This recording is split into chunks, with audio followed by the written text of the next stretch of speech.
Shields up, Ironbreakers. How's everybody doing today, this fine Sunday afternoon? I'm sorry for the slight delay that you might have experienced. I have a perfectly valid justification for it. Also, what's going on with this thing? It looks like the event is actually not live because this is a premiere on YouTube, which is something a little bit weird. So this is pre-recorded. I didn't expect that. I didn't think that this was going to be pre-recorded, but I guess that's the way to do it nowadays. Prove it can be ChatGPT. No, it's not ChatGPT can't keep up with my speed of processing. Boy, oh boy, am I about to get hit with a zillion more copyright claims, but hey, it is what it is. I'm happy to be here with you guys. I'm very sorry for my delay. Brandon, thank you very much for making 5 people grossly incandescent. Tip of the hat, and that's 1, 2, 3, 4, 5. So let me explain. If only I could be so what happened to me. What happened to me is that today I went to a baptism. Now I don't know how it is in other countries in the world, but in Portugal, baptism's kind of like a reason for celebration and all that stuff. So usually you go to the event on the church, and then afterwards everybody gets together, you have like a meal, and you enjoy each other's company. And I didn't want it to rush, so I waited until the very last second before I had to leave, and that's why I'm like 5 minutes behind. And it's one of those situations where it's a very good friend of mine, one of his kids getting baptized, and I was like, oh man, I have to go do this thing. The Xbox showcase is about to start, and I have to go do that. But so I did that, and let me tell you guys, the religious ceremony is always memeable as hell. It seems that whenever I attend a religious ceremony, there's like some crazy memes. Like, let me tell you guys something. Let me tell you guys a little story while we wait for the thing to premiere here. When I got married, my wife wanted to get married through church. Me, I'm not a religious person. Nothing against people who are religious. It's just that's not me. But like, I'm not a religious person. I don't give a damn about the church.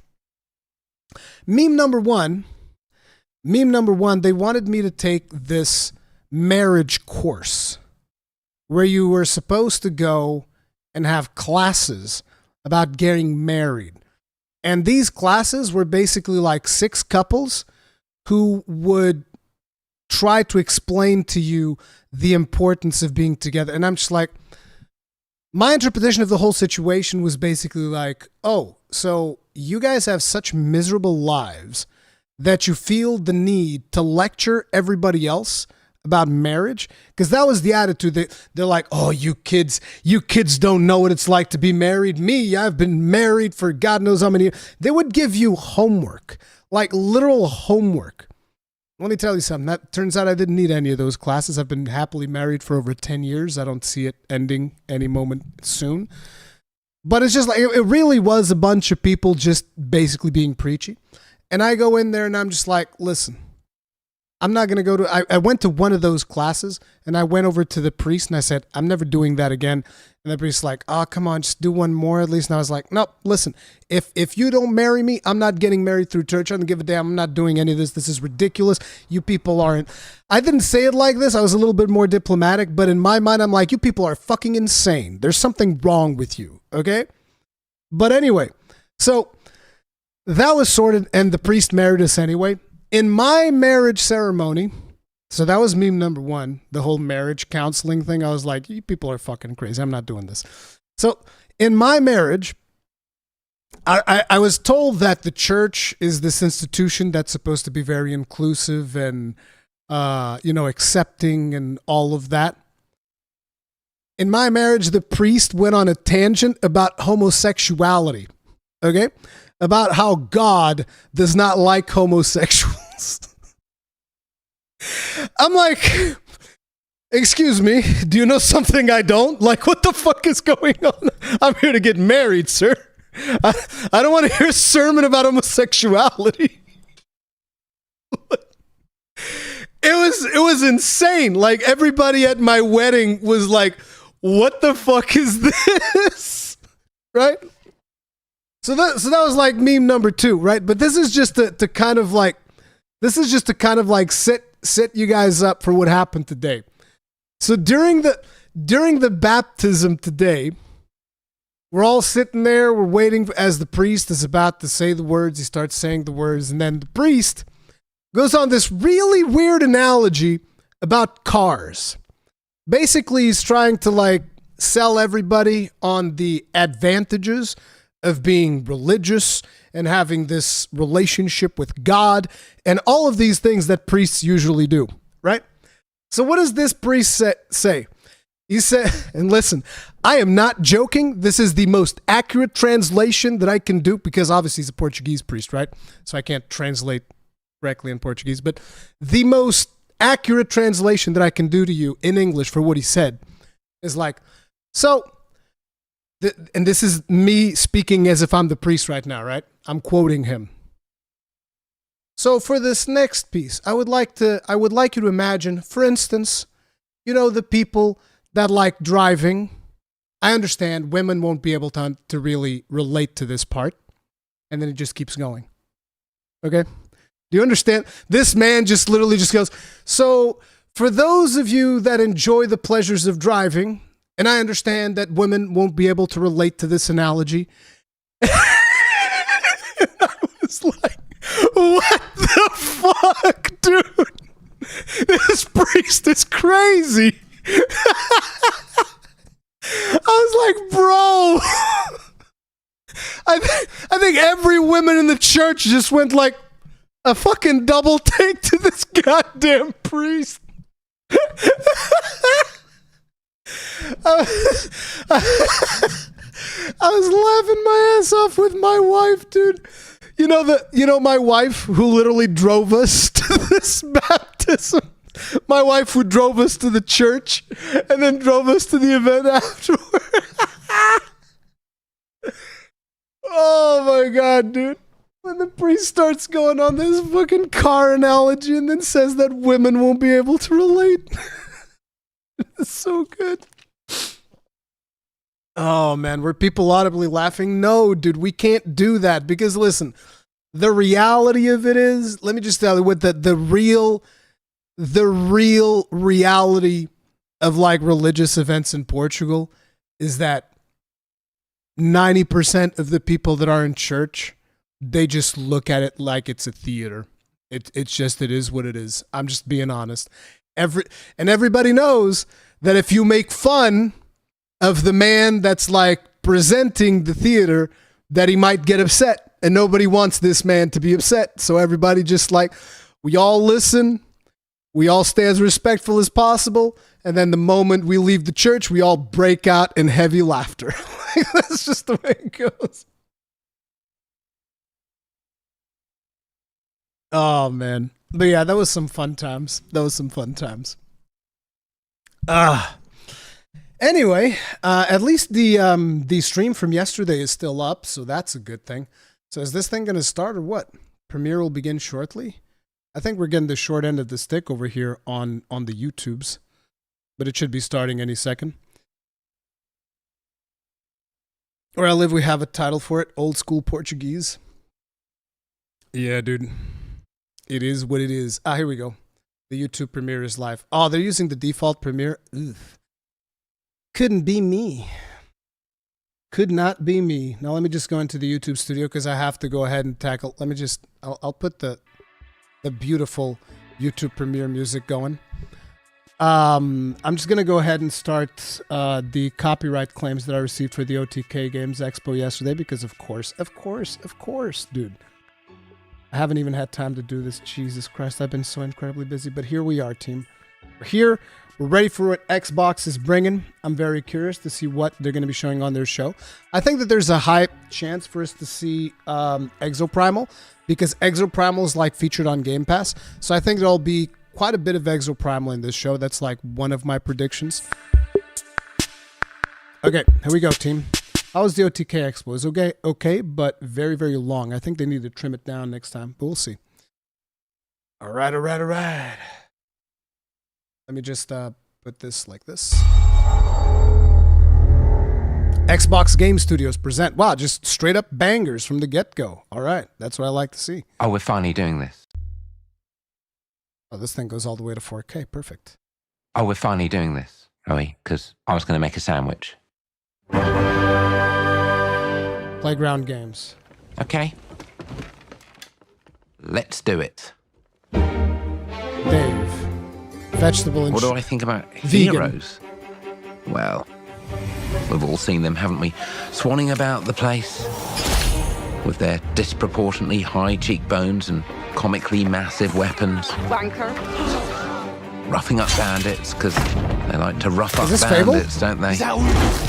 Living it up with the common folk every single night. On a day-to-day basis, I'd say the true hero is me, someone who's breaking new ground with fruit, with veg, on the agricultural side of things. Just look at them. Not wafting around mythical creatures. It's definitely Fable, dude. Wafters. Yeah, well done. You see, I'm not here to slay legendary beasts. I'm here to conquer the vegetable, not a euphemism. Let's face it, the age of heroes is over. This is the age of innovation. This, if you will, is the age of death. One moment.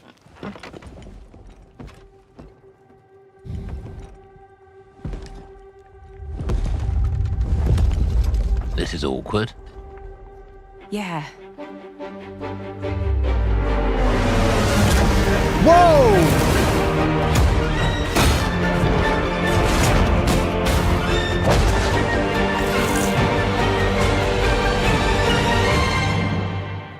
Oh, That looked all right. That looked pretty good.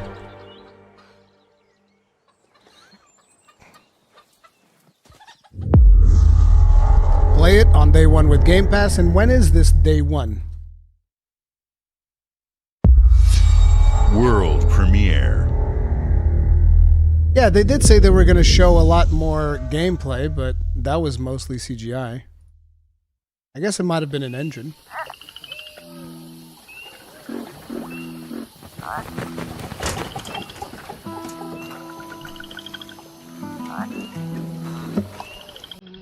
They didn't even give us like an estimate.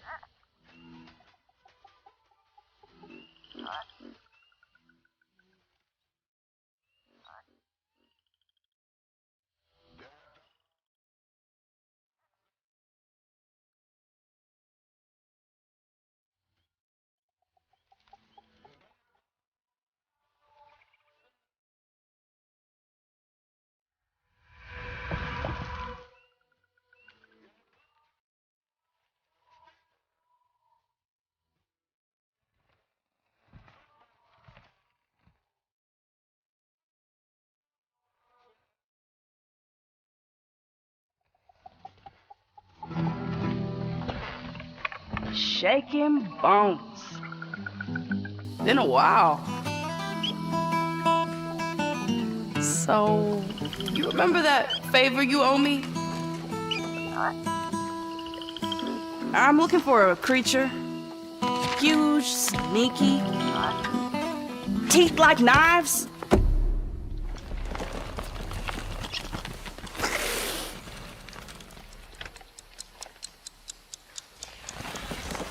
No?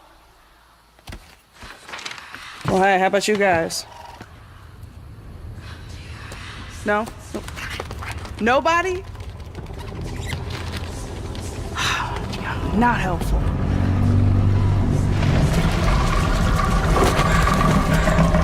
Mm-hmm. Sneaky.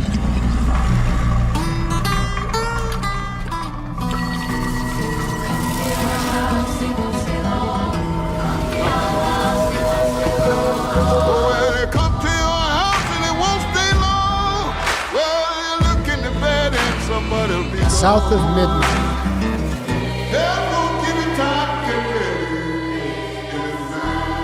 The thing is, I have no idea what this game is about. What is this game about? Like Fable, at least I know that's an RPG. It's going to be pretty cool. But like, what is this? World premiere. These are dangerous times. At least that's what I hear. Star Wars, the Ubisoft Star Wars game. Okay, They're everywhere. let's see what they got.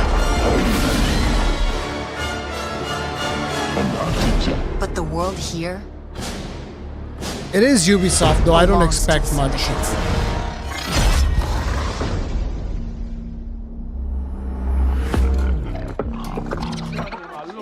If I want to survive, I have to play their game.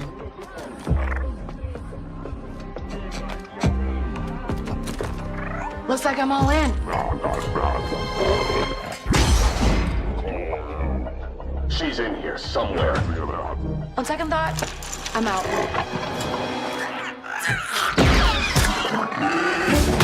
There she is.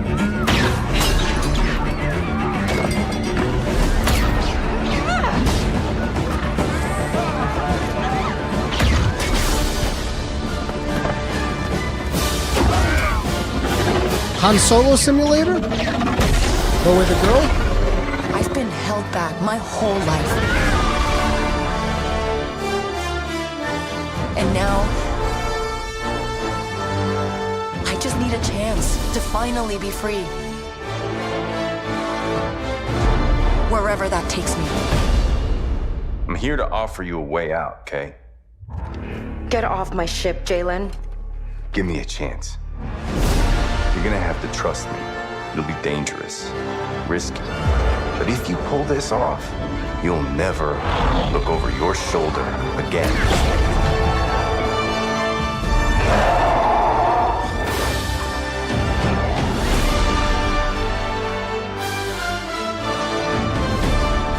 The underworld shows no mercy. But it's a big galaxy out there. And I'm gonna risk it all.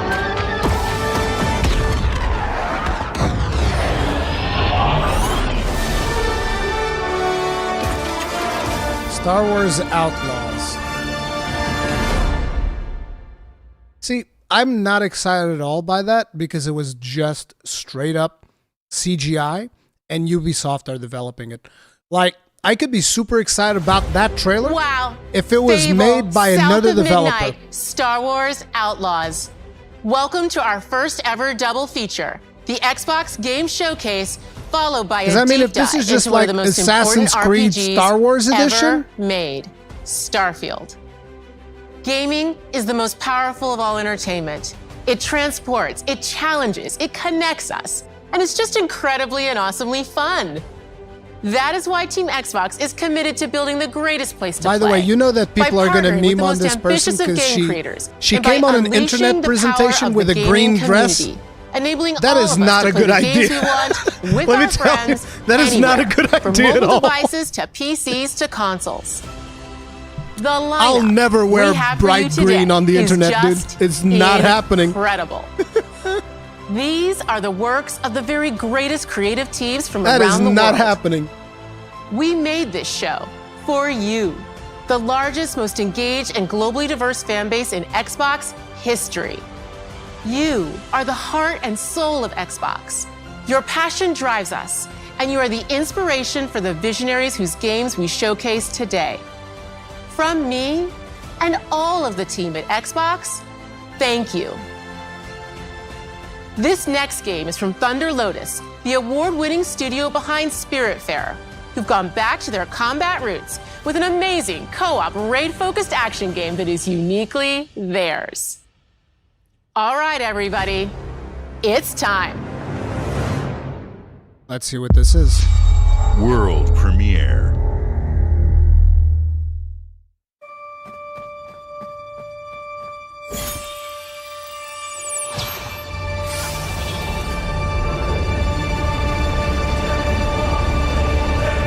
I'm assuming multiplayer.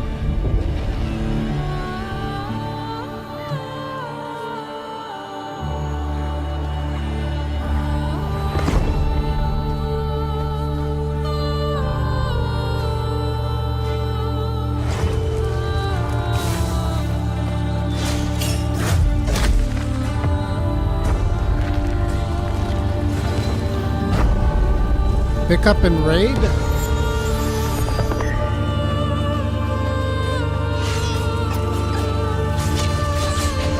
I don't know. There's something with the animation and the art style that's not really grabbing me. I don't think it looks bad. It's 33-player co-op?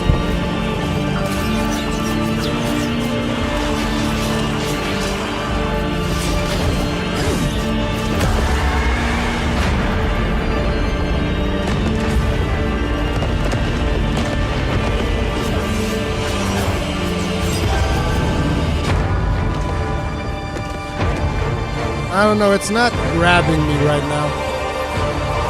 I'm curious though.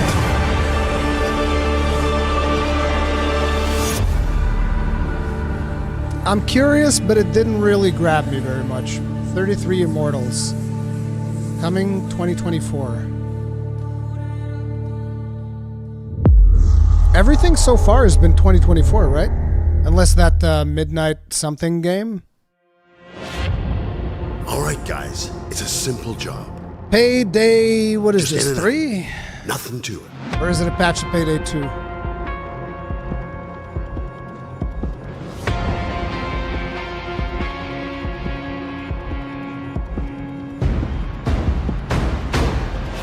Everybody hit the floor!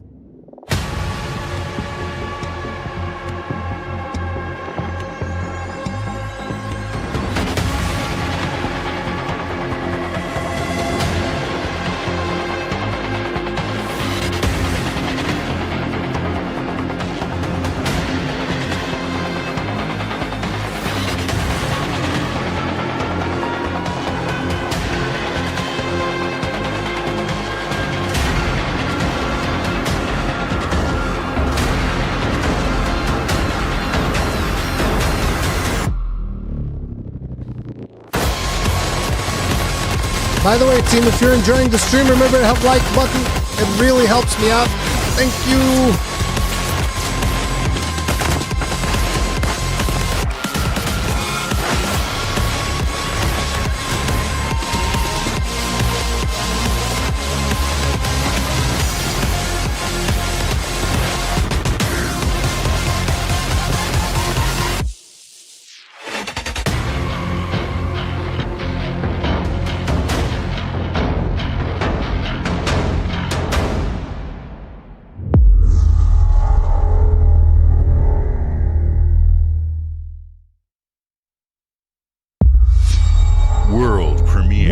Premiere.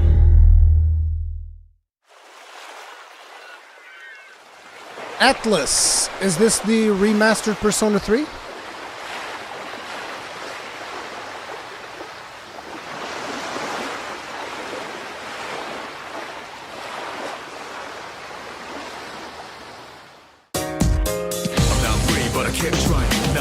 Oh, Persona the GOAT. This looks nice.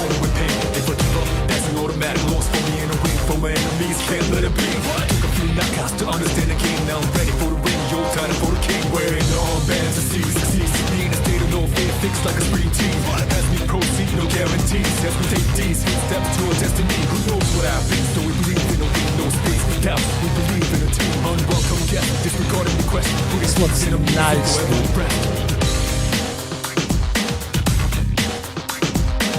If you've never played Persona, you should check this out. It's also coming to other consoles, is my understanding, though, right? That's also coming to PlayStation and shit, and Switch, I think.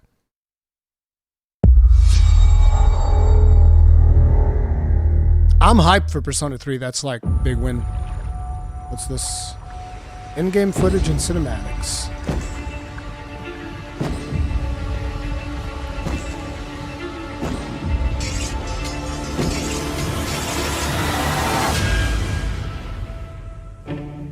Obsidian Entertainment. People don't like you very much, do they? Avowed? No.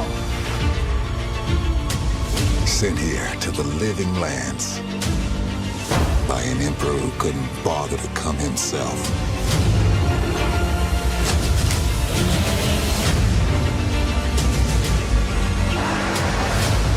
This looks good. To investigate some plague that seems to be corrupting our very souls. You want us boot to to face! Wonder if you can change between third person and first person. You scare us.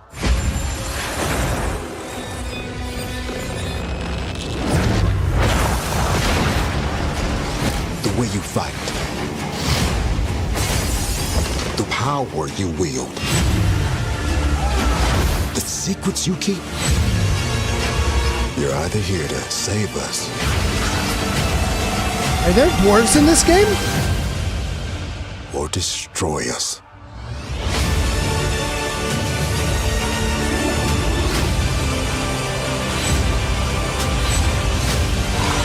So now that you have all this power, what are you gonna do with it?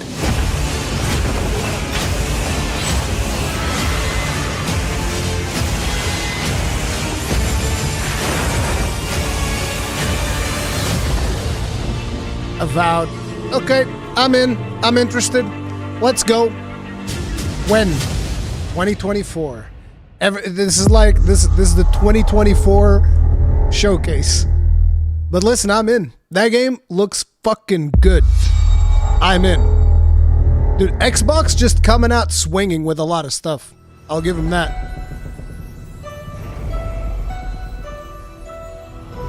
Rare and Lucasfilm? Some Indiana Jones collab, maybe?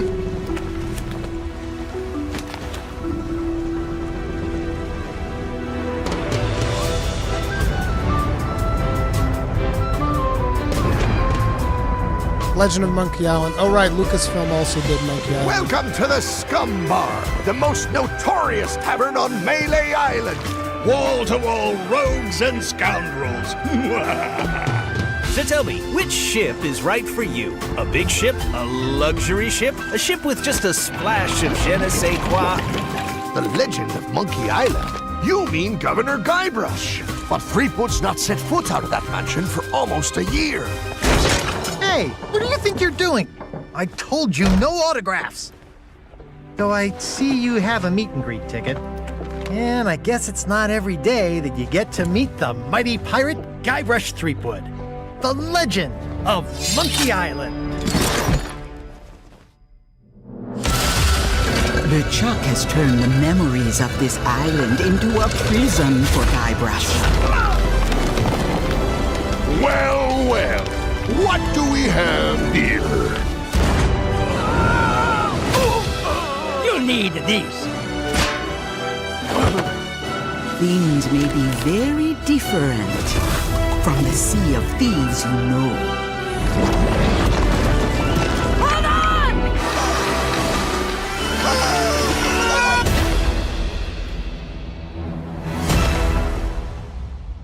Play a new original story for free. Like, if you like this type of gameplay, Sea of Thieves appears to be very solid from what I've seen. World premiere.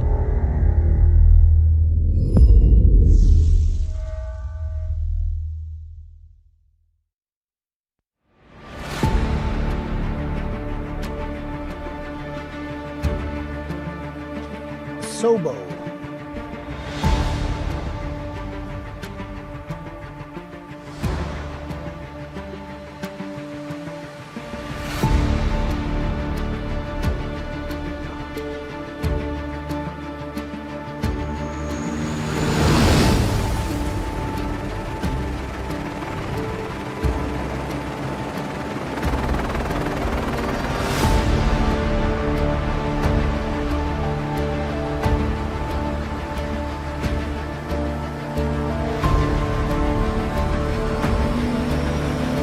Hey Herman, what's up?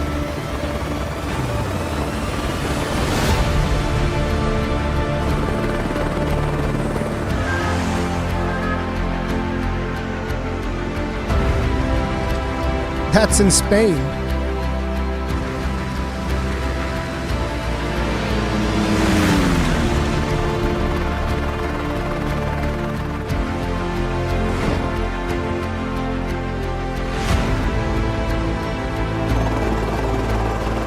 Damn, they're adding a lot of sim stuff in here.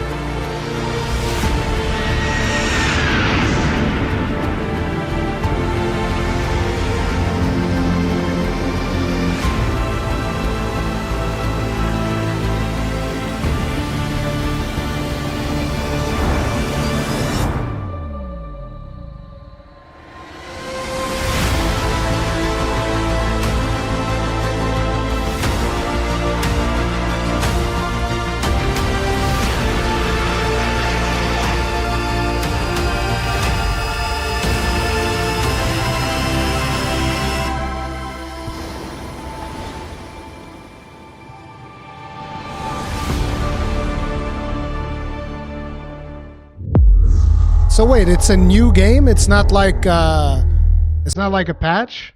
I feel like this type of stuff should be patched into the Microsoft simulator. But I don't know, I don't really play that. Hey Andrew Taint, what's up? Come to Microsoft Flight Simulator. This is like an alien ship.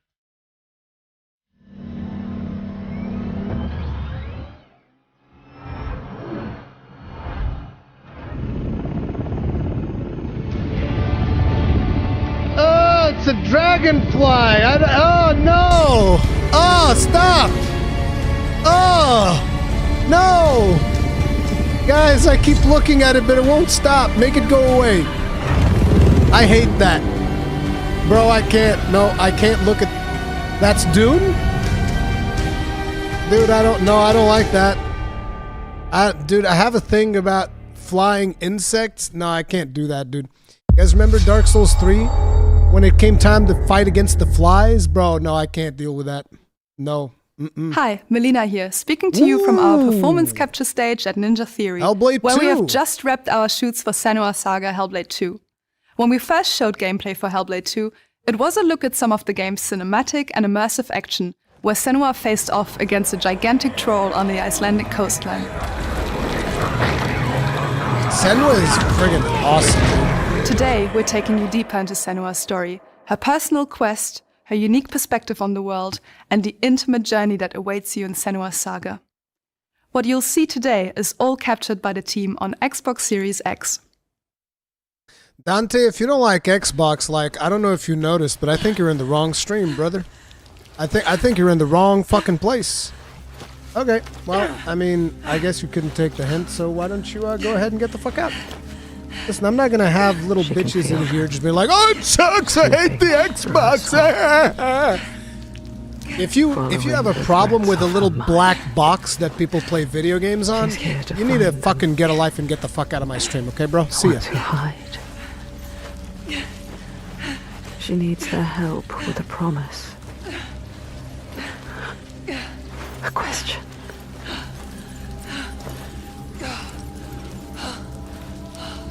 This looks good, dude. Never so simple. I love the original Hellblade. Wisdom has a price. The way they use audio. There's always a part of you that changes. Just so good. A part of you that darkens. And a part of you that dies. These games are highly overrated? No. Hellblade is fucking awesome. I can feel it's not overrated, it's just really good. They are watching us. Why you gotta make fun of me like that, Kegman? You should never have come here. They can see us. What is going to happen? It's time to find out. How can we make it happen? It's time to find out. Why are they watching? It's time to find out. What are they waiting for? Senua, what are you waiting for? I'm here.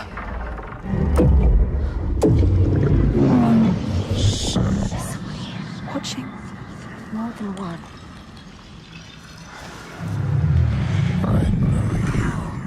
Where are they? Where are you? What do they want? I don't like it. I'm scared. This is too bad, woman. Their eyes. Everywhere. Can feel them boring into her. Witch. What is she supposed to do? Do something. Ask them. What do you want me to do?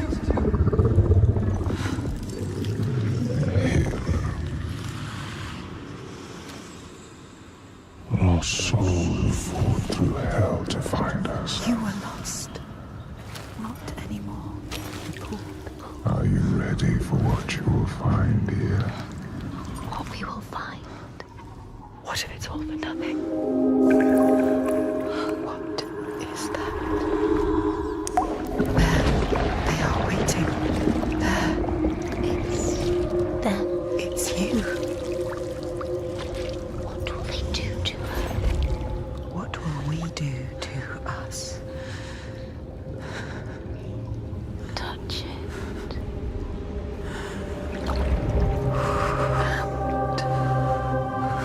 The thing is, a lot of you are watching this, and it looks like CGI, but this is actual gameplay. It's just not showing you the UI and the prompts that people are doing. But these actions require prompts. All the fear, everything I've seen, everything I've done has led me to this place. We've come so far, not far enough. Say it. You are ready. Tell them. I am here. Now. What if we get lost forever? What will happen to them? People don't believe me. This is not CGI. This is gameplay. I will not let them down. She is ready. They know. Go. Who are these around you, Senua? Those you have saved? Or those you left? William Blackhouse, Senua's gameplay is a lot of story, but also it does have combat as well. At least the original has. I'm assuming the second one has as well.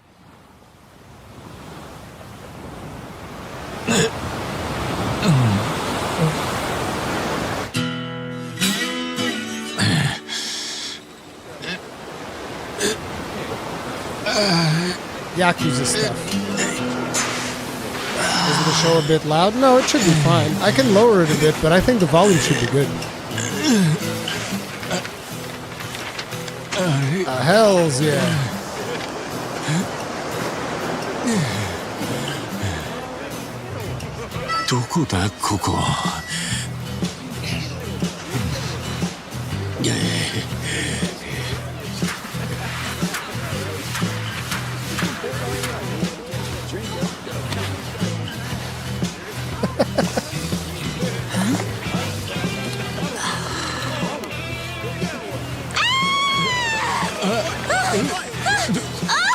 Oh my god! A stranger! He's in America? Oh, turns up, dude. Yeah, dude. Hang loose, bro.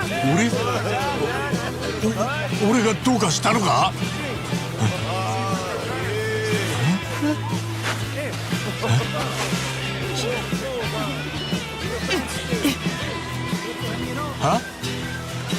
Huh? Eh? どうなってんだこりゃ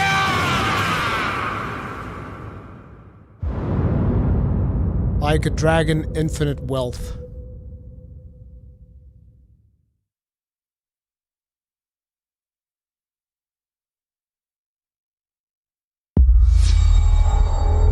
Bethesda presents. A little bit early for Bethesda stuff. The Call of 76. No, bro. Appalachia. What a sight! A verdant wonderland of promise plucked from post-atomic blight. The fruit of years of prudent progress and determined reclamation. Let me just say I don't recommend this at all, okay? Worth of keen imagination. From the Do heart not of West recommend. Virginia to the depths of the pit. Well, we owe it all to Vault 76. No matter if you roam alone or spend your time with friends, you'll find a home in Appalachia where the good times never end. There are relics to uncover from a time before the war, along with loads of friendly folks to meet and enemies galore. Our world is always changing. Greater foes are overthrown as we embark on expeditions into thrilling new unknowns. Yes, from Appalachian settlements to Nuka World on tour. You're never short on things to do or places to explore. Think you've seen it all, eh? Well, how about this? Pack your bags for an escape of Epicurean bliss. Put your rad shield on and fix your hair up pretty, because we're headed for the boardwalk of Atlantic City. So there you have it. Now you know, there's a million ways to make the wasteland your waste home. And when you hear adventure calling, when you're looking for some kicks, answer the call of Vault. Answer the call of Vault. Answer the call of Vault 76. Play it now with Xbox Game Pass.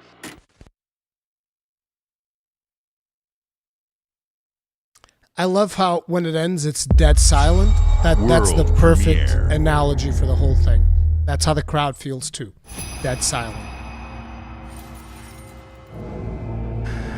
What's this?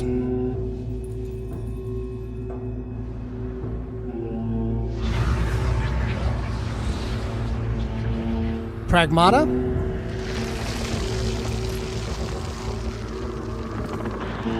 Wait, no, this is not Pragmata.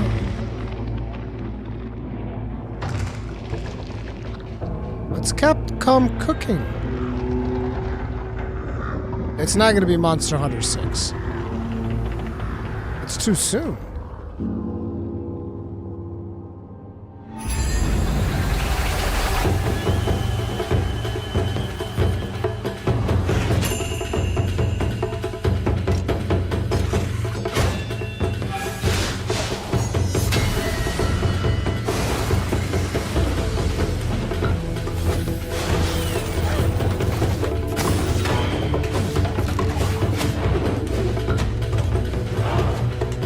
Okay, I'm in.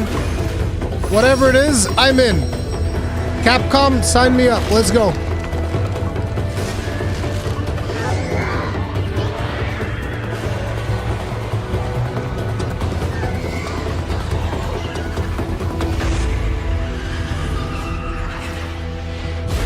Capcom just keeps bringing out the bangers. I have no idea what the fuck this is, but I'm in.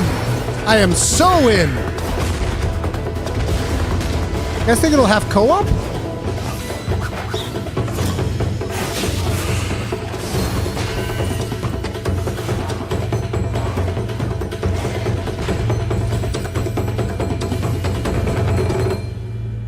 Path of the Goddess.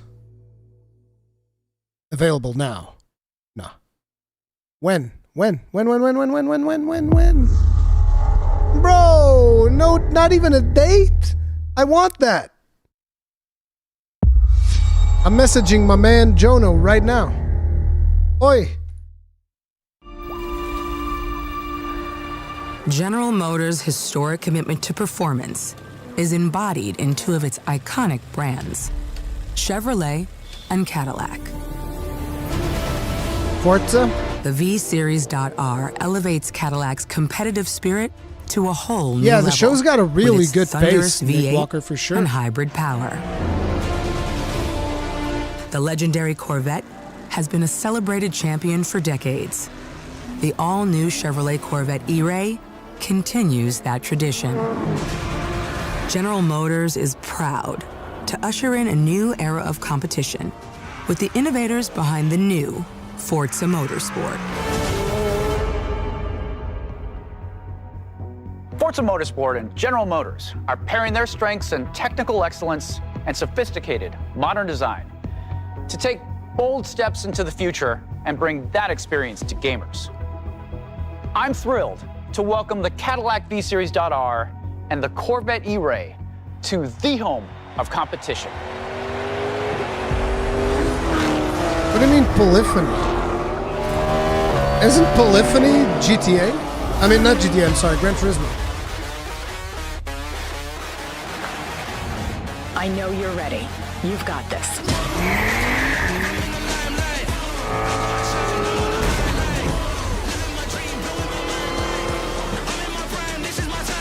Let's tweak the car's performance for the next one. I'm feeling the vibe, taking my time like deep in the maze, making my shine bright. Whoa, I gotta make it, I'm going sky high. Never hold back, right. Yeah, I'm rolling. I don't play a lot of car games these days, but I like what I played of Forza.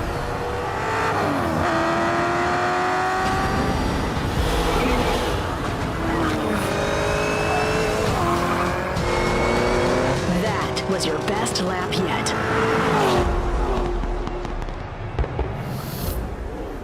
This is my timeline.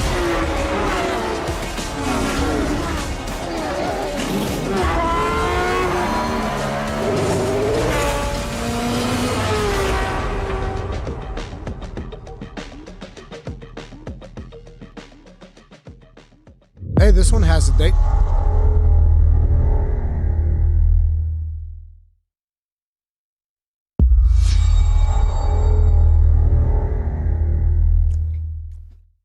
Okay, what else is Bethesda I have cooking? seen all that ever was, and all that ever will be. I have seen betrayal. Elder Scrolls Online, right? Yep. Elder Scrolls Online. Endurance. Have ambition and courage. I am the one who knows.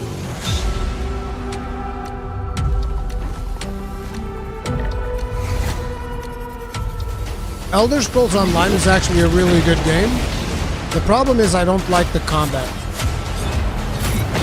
Everything else about the game I like, I don't like the combat. Perhaps the first time in my unending existence, I feel disconnected from fate's flow.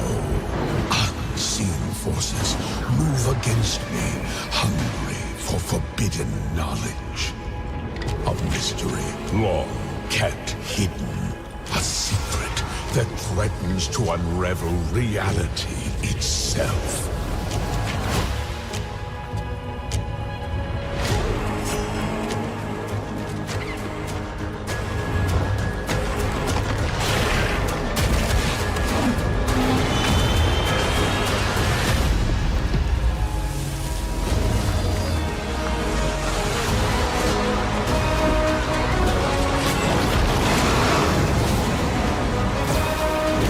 Like I said, it looks good.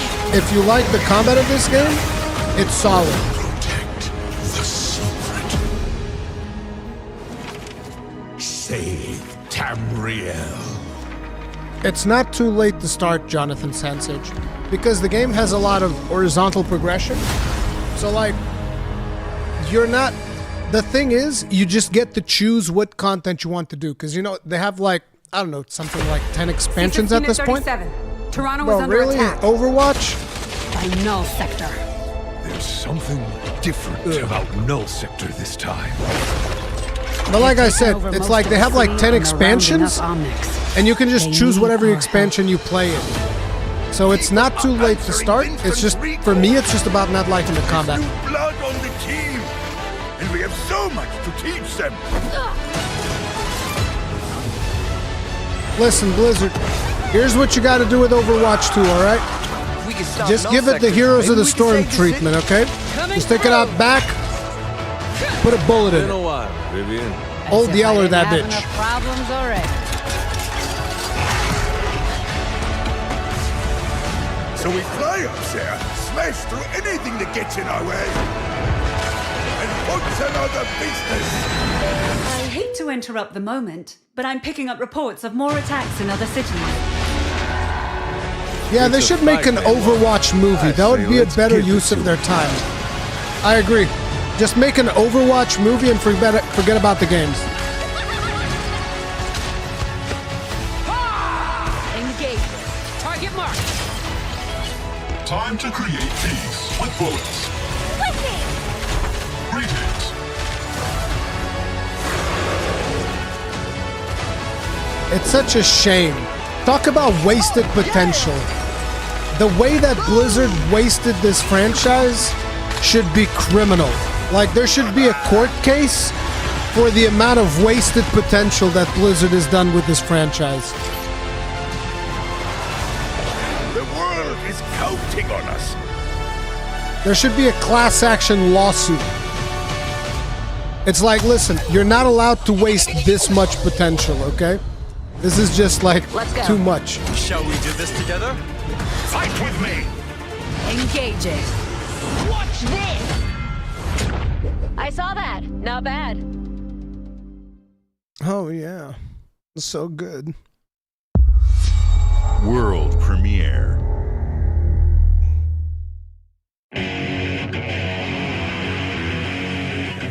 Atlas coming in for seconds with P5T. Looks like we're in a palace. What the hell is going on? Persona XCOM edition. No idea. But if they're attacking us, our only choice is fighting back. Hey, look over there! Can you get us out of here? So you're telling me you're thieves who steal hearts, and you just happened to stumble into this world? The Rebel Corps will always help the Phantom Thieves, just as the Phantom Thieves have helped the Rebel Corps. Never forget that we're a united force who can rely on each other. I never finished Persona 5. I always feel bad about it. It's such a good game. My subjects, but you're just matterless little brats. Content creation sometimes just get in the way of me finishing good games. It's so frustrating. Unfortunately, returning will be no easy feat. So aside, I know you realize things can't go on like this.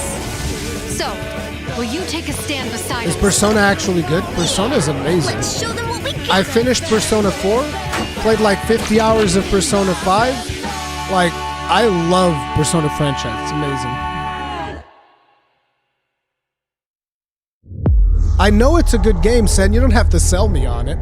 I love Persona.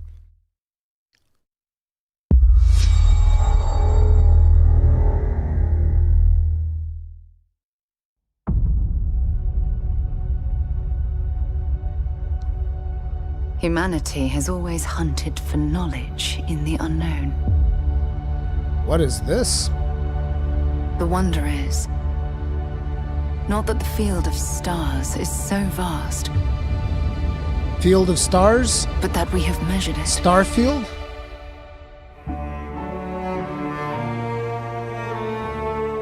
But that, yeah, this is Starfield. So they have like a Starfield before the Starfield thing. I wasn't expecting them to talk about Starfield because I figured they were going to save that for the Starfield portion of the show. But I guess not. 25 years in the making? What the fuck? Better be really fucking We're good all then. here because we're committed to the biggest question of all. What's out there? Like, listen, guys, I want to make one thing perfectly clear. I rag on Bethesda, but I hope to God they get this game You're right. part of Constellation I want to now. play the fuck out of this game. Please Part get it of right. our Please. Please.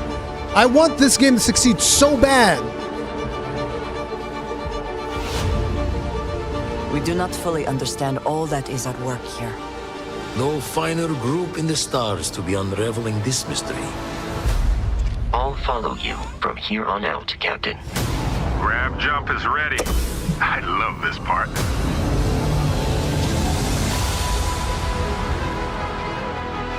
These artifacts could be everything we've been looking for. Another great secret the universe is asking us to unravel. Human settlements throughout the galaxy could be at risk.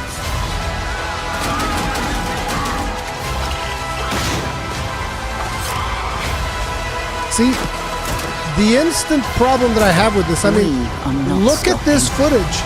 Not even their official trailers and gameplay reveals look like they're running smoothly. Forever.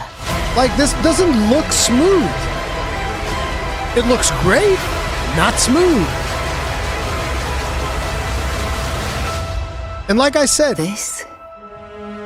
if this runs 30 FPS but doesn't explode, I'm like, I'm okay. Listen, I'll take the 30 FPS, okay? I'll take the 30 FPS, just be stable. Just don't explode. September 6th. Wait, September? Wasn't it November? Am I getting this wrong? Wasn't it November that this was coming out?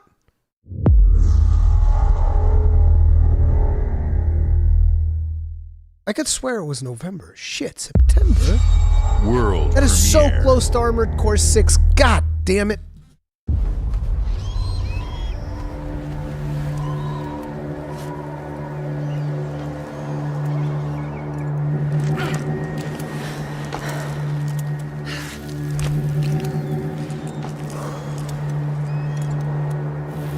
Remnant 2 is July, Kevin.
I don't know yet, Kegrin. We'll see. I haven't even looked into it too much.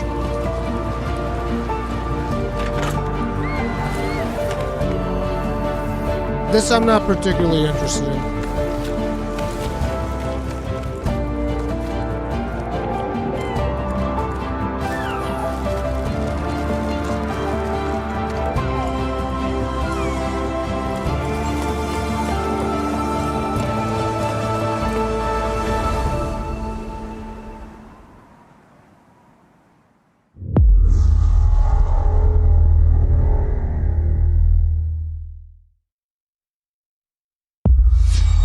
World premiere.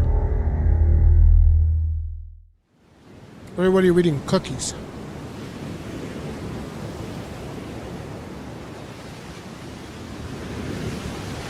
Chinese room. Aren't these the guys behind Amnesia?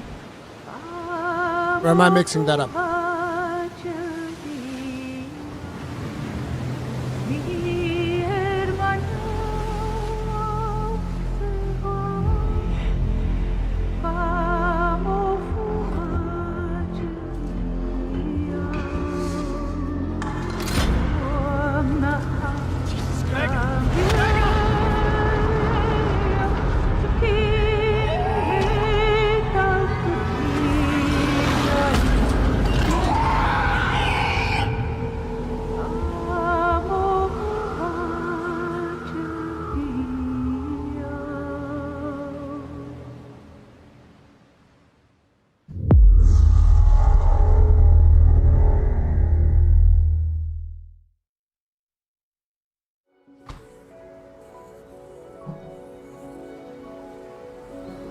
That one didn't seem like it'd be interesting for me. Let's see this one. You guys are saying always eat cookies. Just for that, I'm going to eat an apple. SuperCut 2.0.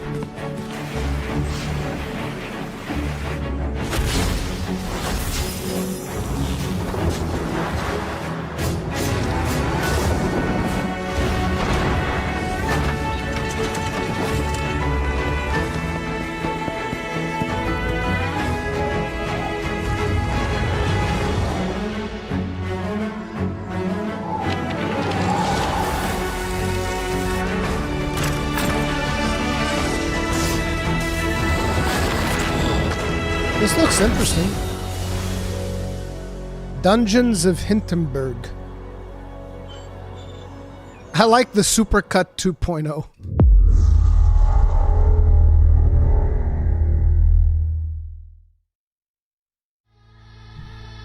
Hi.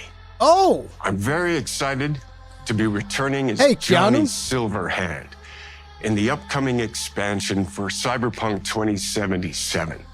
Phantom Liberty. This new adventure reunites Johnny and V on a dangerous spy mission and introduces Idris Elba as Secret Agent Solomon Reed. It's really amazing to share the screen with you, Idris. It's cool to be a part of this game with you, man. As a player, you'll get to visit Dogtown, an unexplored part of Night City, and rescue the President of the new United States of America. Expect a massive expansion, twists, secrets, and plenty of stuff to do. I know the team at CD Projekt Red just keeps raising the bar when it comes to telling cinematic stories in video games, and I really can't wait for you to play it on Xbox Series X and S. But enough talking. I'm guessing you want to see for yourself, and so it is my honor and pleasure to give you and introduce the official trailer for Phantom Liberty. Check it out.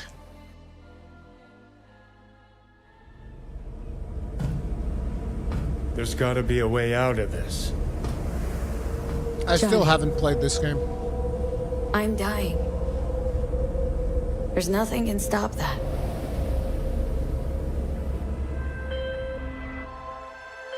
V. My name is Songbird. I'm an NUS intelligence analyst. I know about the bomb ticking in your head. And I can save your life. What's the catch? I need you to get to Dogtown. Attention all Dogtown residents. president managed to crash your Space Force One into our humble district. Man's got 1,001 reasons to want Myers as a hostage. Sleeper agents. Time to wake them up. So NUSA's tossing us back into the fray, huh? Stay sharp. We're in the wolf's den now.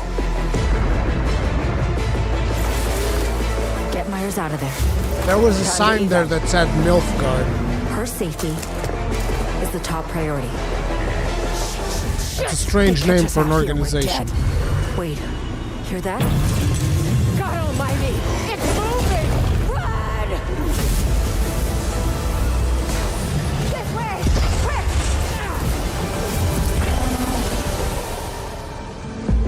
Someone ratted us out. You know, V, treason ain't ever black and white. It's a charade, V. Wherever she goes, people get hurt. Bodies drop. Just want what Songbird promised me. The cure. The situation's changed. You need to know if you're with me. Illusion of freedom draws in the desperate. Pick your truth, V. Come on, got iron in your hand. Gotta put it to someone's head. Pull the trigger. If I don't do anything, and do it soon, I'll die.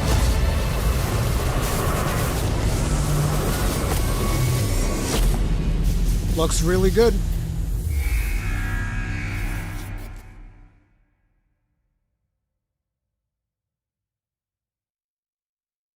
How much does it cost?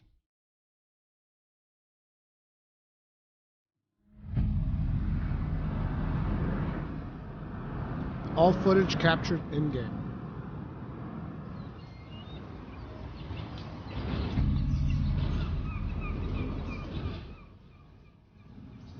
$35 bones. It's not too bad.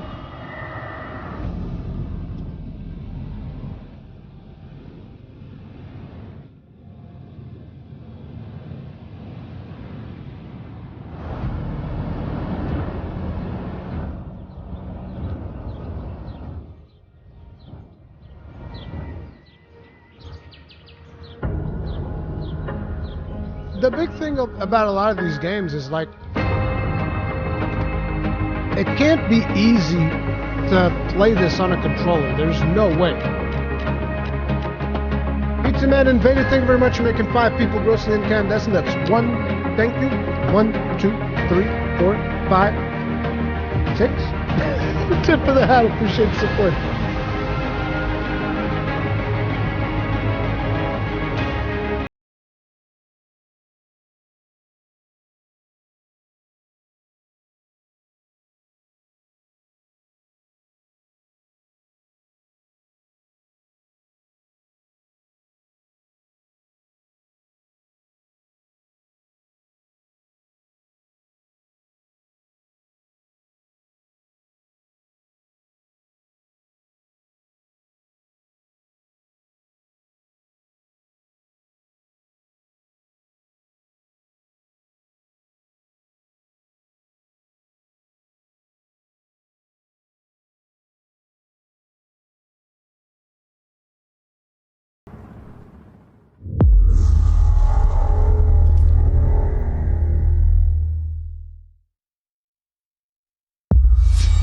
World premiere.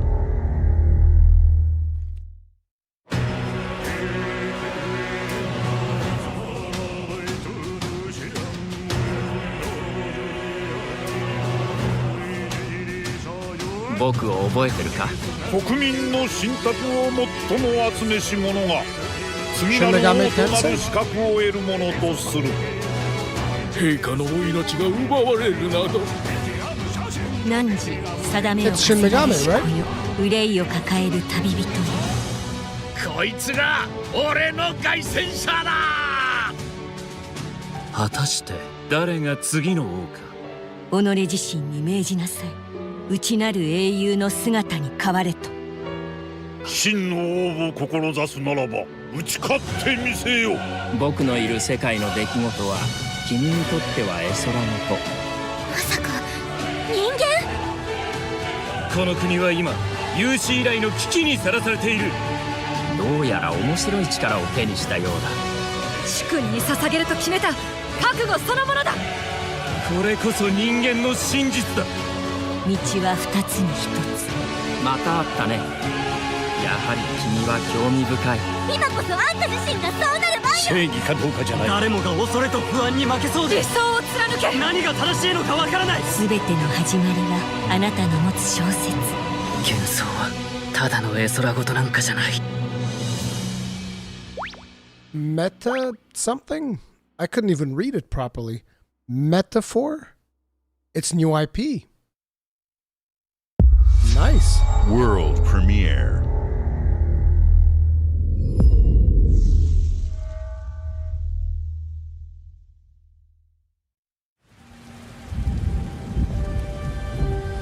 Xbox Game Studios in-game footage. Creators of Banner Saga. Humanity's Banner Saga's cities pretty cool. have fallen. That probably means that this might be People's turn-based. only means of survival is to seek sanctuary here, in the Belfry. You must explore this world to find the origins of this evil.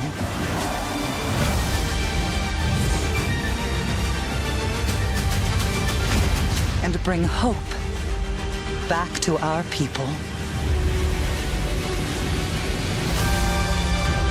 Co-op adventure? So it's real-time then? Yeah, it's real-time. There's gonna be something kind of like Dragon's Crown, it seems. Looks good.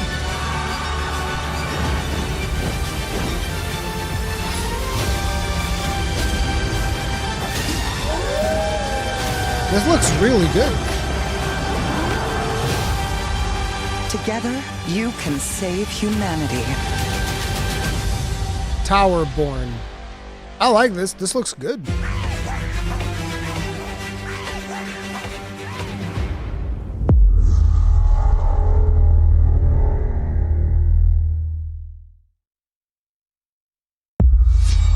World premiere.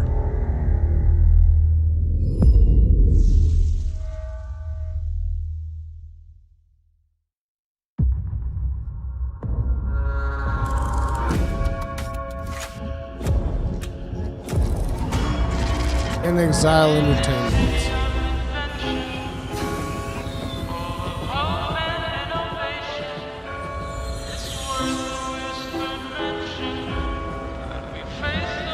Future Lady Ironwood. This city is a miracle of progress. This does look like Bioshock. A finely tuned, delicately balanced machine.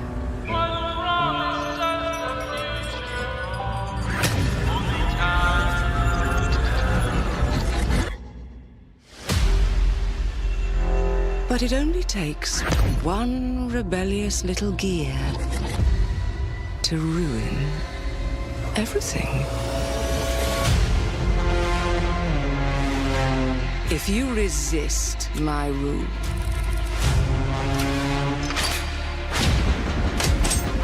if you alter our past, if you threaten what I have built, there is nowhere in space or time where I will not destroy you.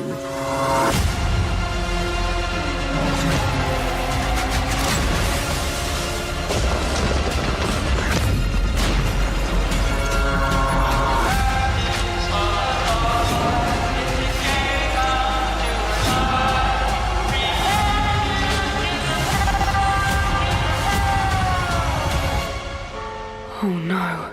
What did I do? Any last words before my friend puts one in your scalp? Clockwork. Revolution. New IP. That actually looked pretty good. Coming in due time. Wow! Holy shit! Thank you all for joining us. Hey, Today is a special it's day Phil for me and the Spencer. team. I'm excited to see 11 games showcased from our first-party studios. He's got a Hexen t-shirt. We opened with Fable from Playground Games, which will bring the franchise into the modern era while staying true to its British style and humor. Compulsion and In Exile shared their first original experiences since joining Xbox with South of Midnight We know nothing about Clockwork South of Revolution. Midnight, though. And we are thrilled at how Avowed is shaping up for release Avowed next looked year fucking from the amazing, RPG masters at Obsidian. In Avowed addition to looks Avowed, amazing. our studios will deliver Hellblade 2, an all-new Microsoft Flight Simulator, Towerborn, and more in 2024. Later this month, players Guys, can there's look still the forward to Starfield Elder Direct Scrolls immediately Online after. Don't go Necron anywhere. and Sea of Thieves Monkey Island. As we look to holiday, we will launch Starfield and Forza Motorsport, both built for Xbox Series X, S, and PC. We are also honored to share 14 games today from our creative partners, like Star Wars Outlaws from Ubisoft Massive in collaboration with Lucasfilm Games, 33 Immortals from Thunder Lotus, Kunitsu Gami, Path of the Goddess from Capcom, and more Persona games coming to Game Pass thanks to our continued partnership with Sega Atlas. I'd also like to congratulate the Studio Zero team on Metaphor Refantazio. It's great to be able to premiere what is next from the creators of Persona here in our showcase. We are focused on putting our players and game creators first in everything we do. No matter if you choose to play on Xbox, PC, or over the cloud, all gamers are welcome here at Xbox. When it comes to our consoles, we have heard your feedback on two fronts. First, we have significantly increased our supply of Xbox Series X, making it easier for fans to find globally. Second, we know you've wanted more storage with Xbox Series S, and I'm excited to share we have some news there as well.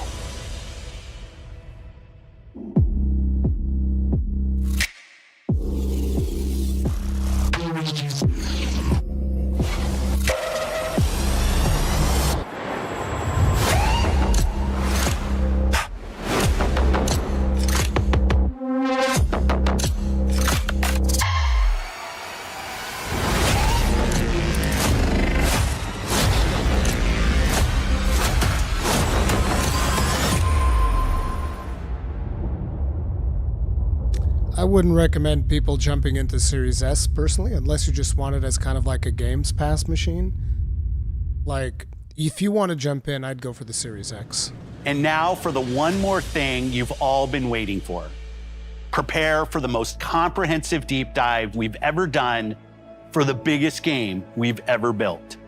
So sit tight and enjoy Starfield Direct.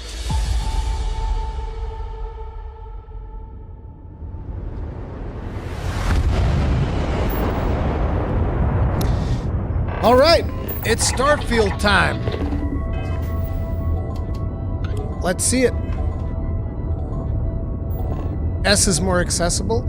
It's like, isn't it $150 cheaper and that's it? I think you're better off saving those $100. I understand $150 is a lot of money. I get it, but I still think you're better off saving the $150 and getting the better console. Straight up. Go for the X.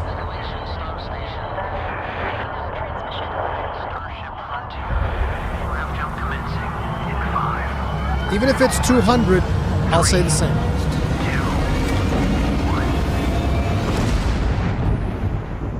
Hey everyone, thank you so much for joining us today and welcome to Bethesda Game Studios. You know, we've been so lucky over the decades to make the kind of games that we love here.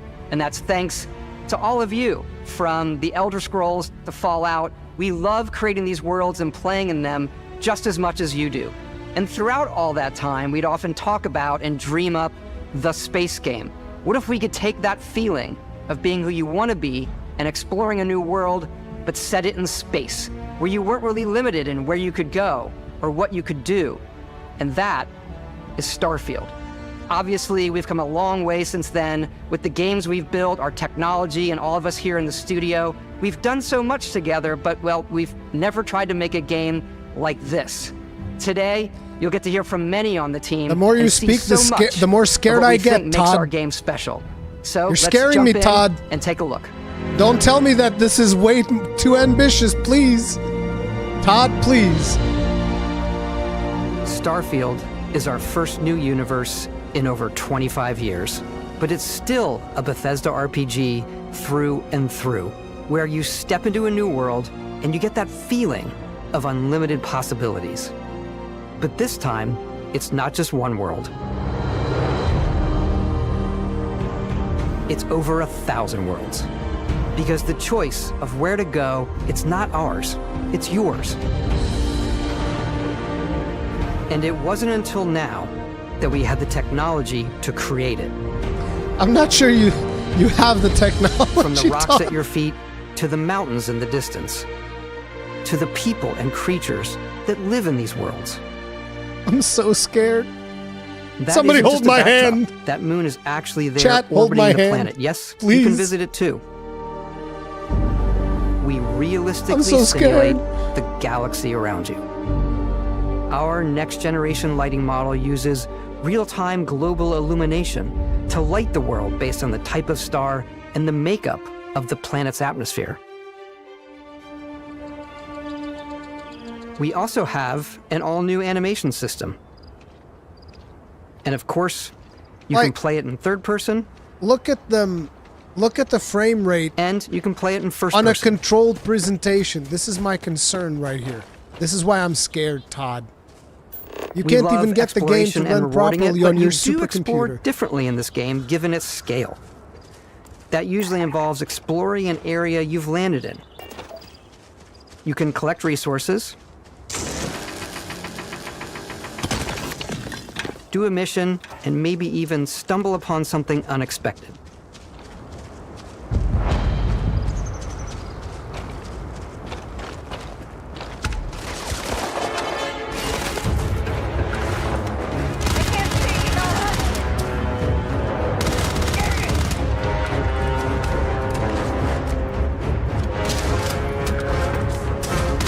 This frame rate is rough. But hey, if it runs stable like this, I'll take it. Whew!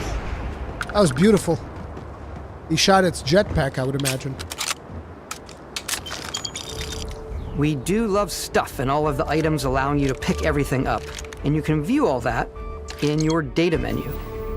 This is the hub for everything you're doing, from your skills to your ship, your missions, and your inventory.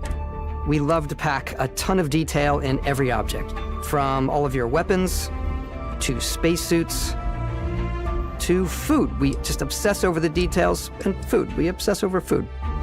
Was that roaches? When you're done exploring, you can walk back or fast travel to your ship. We have companions and crew you can take with you. I left Vasco here back at my ship. Welcome back, Captain Howard. And he can even say your name. Let's head out.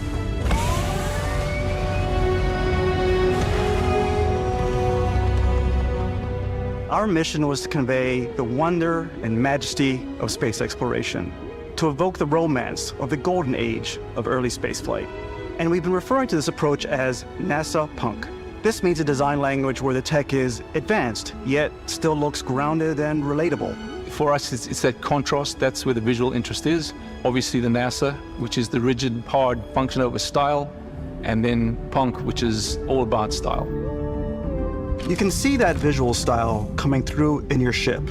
Your ship is your home for you and your crew. And like many of the spaces in our game, it has a slightly retro and analog touch, a bit of lo-fi rather than sci-fi, where everything is well used, worn, and lived in. Alrighty. What's the plan, Captain? This is your star map. It starts with the planet you're currently on. You can see all of its info and resources. You can choose a landing spot or fast travel to known locations. Backing out further, you can view all the planets in the system. Obviously, the game is big, and it's here you can see planets that have key locations, missions, or life on them. versus the many planets that are barren but resource-heavy. Zoom out even further to see all the systems in this part of the galaxy. Here, you can plot a course to ones that are light years away.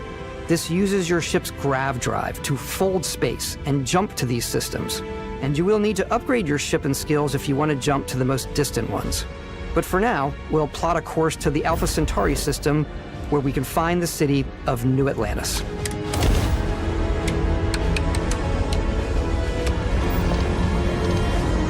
You better let me play with the HOTUS, Todd. If I can't play with the HOTUS, I'll be mad, Todd. Just letting you know. Welcome to UC Space. Maintain your current course while we scan your ship's cargo. Scan complete. You are cleared for landing at New Atlantis.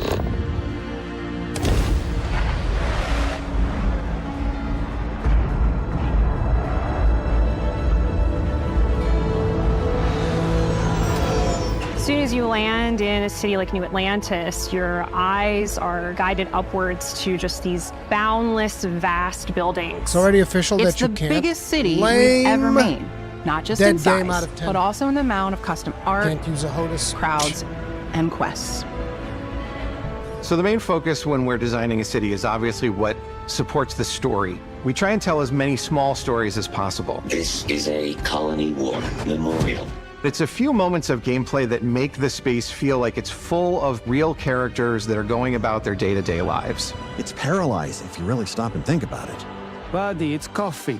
It's also where your adventure with Constellation begins.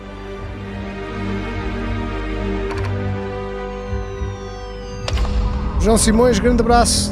Thank you very much for the Welcome souls. to Constellation. Tip of the hat.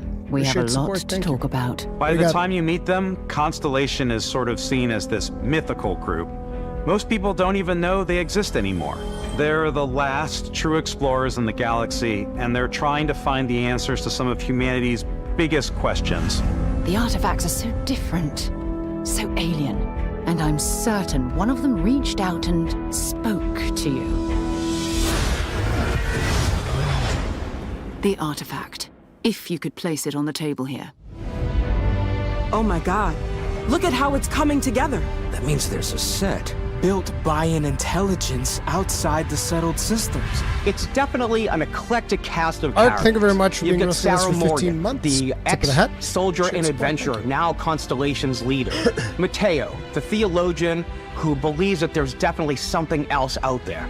Noel, the gifted scientist and Sarah Morgan's protege. And Walter, a very successful businessman in the settled systems and Constellation's financier. Anything goes as long as you have the money.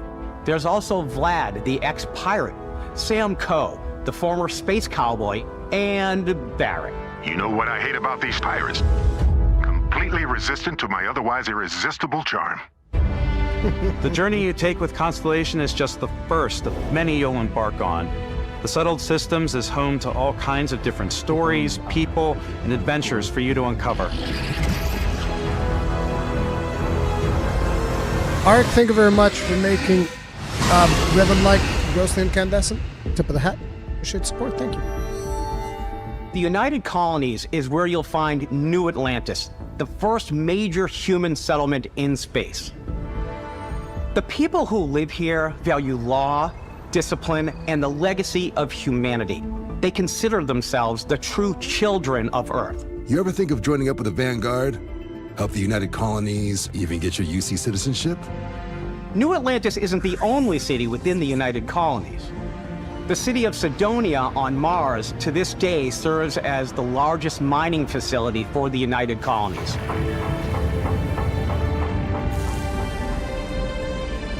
Beyond the United Colonies' reach, you might find yourself in a much more wild and independent coalition of star systems. This is Freestar Collective Space. Ooh. The capital of the Freestar Collective is Aquila City. The Stone Root Inn is an Aquila City fixture. A ranger relies on judgment and intuition to do what's best for the people. Neon started out as a fishing platform, but is now known throughout the settled systems as a pleasure city where almost anything goes. If you've got morality issues, this definitely isn't the job for you. Ryujin is hiring the best and brightest of today for our future tomorrow. Everyone has been chewed up and ground up by Neon. Try not to get yourself killed, all right? Outside the bounds of civilized space, there are still plenty of unclaimed systems to explore, but these areas are also home to the most hostile factions in the galaxy. The great serpent hungers. All heathens shall be made dust in time. A new face. This is the face of a brave runner here to challenge the Red Mile. They think the galaxy is theirs. They are wrong. It belongs to the Crimson Fleet. It always has. In Starfield, we're pushing our cities and settlements further than we ever have before. It's all there, waiting for you. A slice of humanity's future. So, ready to get out there? I swear it looks like the game is hanging on there by are a so many thread in things this to see presentation. and stories to experience. But the most important story is the one that you tell. I'm the type of person who spends hours in character creation, and I think people are going to be really excited when they see all of the improvements we've made. One of the biggest overhauls was done through our character generation system. Brasil, We scanned valeu, a wide galera. range of faces from different age groups and ethnicities. And by mixing and matching out that data, we were able to create highly detailed and diverse characters. We use that exact system to create all of the characters and NPCs you're going to see in the game. So any character you see almost always is a character you could make yourself. Hey, come on, come on. Okay, take it easy. You were out cold. No physical damage. Mentally, the jury's still out. You know who you are? New recruit for Argos Extractors? Ring any bells? Any of this look familiar? You start your character creation journey as though you're cycling through employee records. You'll pick from a lineup of 40 presets, and that'll be your starting point. Your journey from there can be as detailed or as quick as you want it to be. This new system has more to offer than ever before. It's also the simplest character generation system we ever had. We let the player get as close as possible to make whatever they want. With the various facial morphs you can blend together, the dermesthetic and makeup, blemishes, scars, piercings, teeth settings. It's a lot, but I think it's the most fun to use. Character creation is more than just how you look. This is also where you start to decide Can you make a who you dwarf want to though? be. Good action. That's Good where question. backgrounds come in. Backgrounds give you a bit of backstory and start you out with 3 basic skills. From chef to Dusty. You know, the crew still has a betting pool about which restaurant critic you must have crossed to wind up here. What's great about backgrounds is you never know when yours is going to come in handy. You could be in the middle of a fancy restaurant talking to some guy, and suddenly you learn he needs a beast hunter to help track down a monster. Fine. I probably should stick to professionals anyway, given what happened the last time. We're also giving you the option to customize your build even further by letting you pick up to 3 traits. Traits are completely optional, and they come with their own advantages and disadvantages. You could choose to meet your biggest fan. Vectera, by Vectera, by Vectera! Is it really, really you? He'll join your It looks crew like the guy and from give you Mass gifts Effect, didn't it? If you're willing to put up with this constant commentary. Didn't that look like the Mass Effect Finn? Near you, breathing the same air. I think this looks just like the Mass Effect guy. My favorite trait is kid stuff. You have to pay some credits to support your parents, but they're very sweet and it's really fun to go visit them. Honey, we got ourselves a visitor. Oh my god! I came across some hostile zealots in space, but because I had chosen a trait that made me the same religion as them, I was able to get by without any issues. There's another great one that gives you a damage buff when your health is low, but mercenaries will randomly show up and try to kill you. No matter what you choose, there will be plenty of ways for you to tell your story. And if you want to remove a trait, there are ways to do that too. What a view! It's a feast for the eyes. Off we go to another adventure. We'll let you discover that on your own. You're going on an adventure, all right, buddy. You can play third-person view, Jasper. They already said you could. Once you've built the perfect character, that's when your journey can really begin. We took what we loved about skills and perks from our previous games and put them together to create an all-new skill system. Each time you level up, you get a skill point, which can be used to unlock or rank up skills. Ranks are unlocked by completing challenges associated with that skill. Challenges become increasingly difficult as you work your way to higher ranks. With our 5 different skill trees and 4 ranks per skill, there's a lot to choose from. I like the Xenosociology skill because it lets you mind control aliens. Boost pack out of the gate. I'm boost packing everywhere.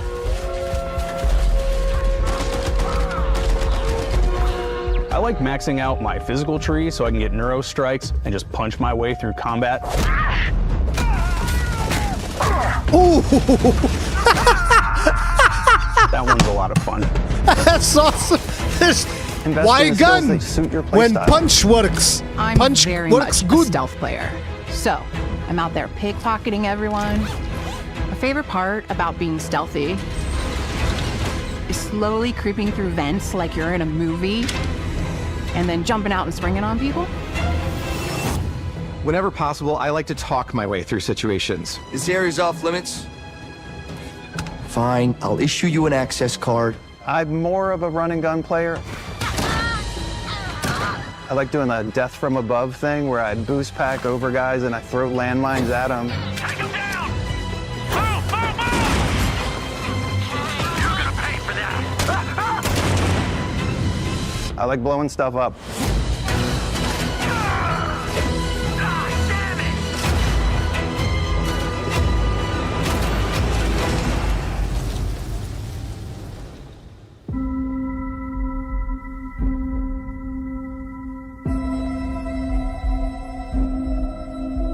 Exploration is a key aspect of all our games. In Starfield, there are full star systems with new life, resources, and adventures.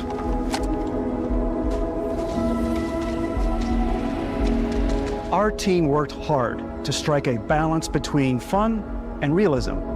We studied data from NASA and a multitude of other sources to help us make the world feel believable. From the way we approached planetary atmospheres to the way we placed biomes based on the planet's distance from the sun. Once we had created a grounded world, we could start looking at all the things that make that world fun. That's a big boy. When you leave a planet and head into space, you'll be navigating asteroid fields, having chance meetings with interesting strangers, dogfighting in space, and exploring derelict ships.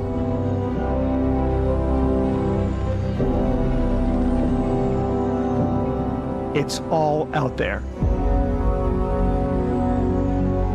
Ultimately, it's about rewarding your curiosity, because whether it's on the surface of a planet, the alleys of a city, or the vastness of space, you never know what you'll find.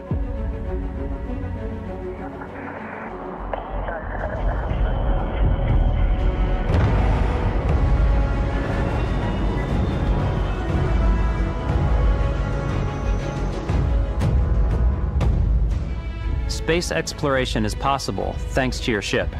Your ship is almost like having another character or home you can make all your own. I think you'll be blown away by the amount of stuff you can do. You can buy a ship. I'm sure you can find something you like. Customize and upgrade that ship. And hire a crew to keep it up and running. And it all starts in spaceports. Every spaceport has a ship technician where you can purchase, sell, and modify ships. Anything I can help you with? Maybe you start off with a speedy fighter that's perfect for bounty hunting. Then you might round out your ship roster with a hulking space freighter to run cargo missions, or even do a little smuggling. For now, though, we're going to take our starting ship, the Frontier, and make some changes.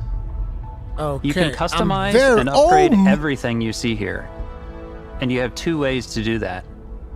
You can quickly upgrade individual systems like your weapons or shields, or you can deep dive and enter the shipbuilder mode. Here you can change anything from the systems what I'm doing, to like, the look and the layout. whole time that I'm in the game. Adding a new habitat module can give you more room for crew. Adding cowling can change your ship's overall silhouette. This An stuff is improved going to be grab drive reflected allows for on the longer inside of the distance ship. space jumps. You can even fully customize your paint job to get the exact look you want. The parts you choose to build with don't just affect your ship's stats. They'll also making the affect what you can Millennium do Falcon. inside your ship. That's You it, can have boys. modules It's for over. crafting, or I'm for making storing and displaying your the weapons. Millennium Falcon. Starfield's in-game ship manufacturers bring their own look and feel to every piece of your ship. From living quarters to cargo holds, mess halls, and control rooms. This is completely offline, Wreckers. There's no online.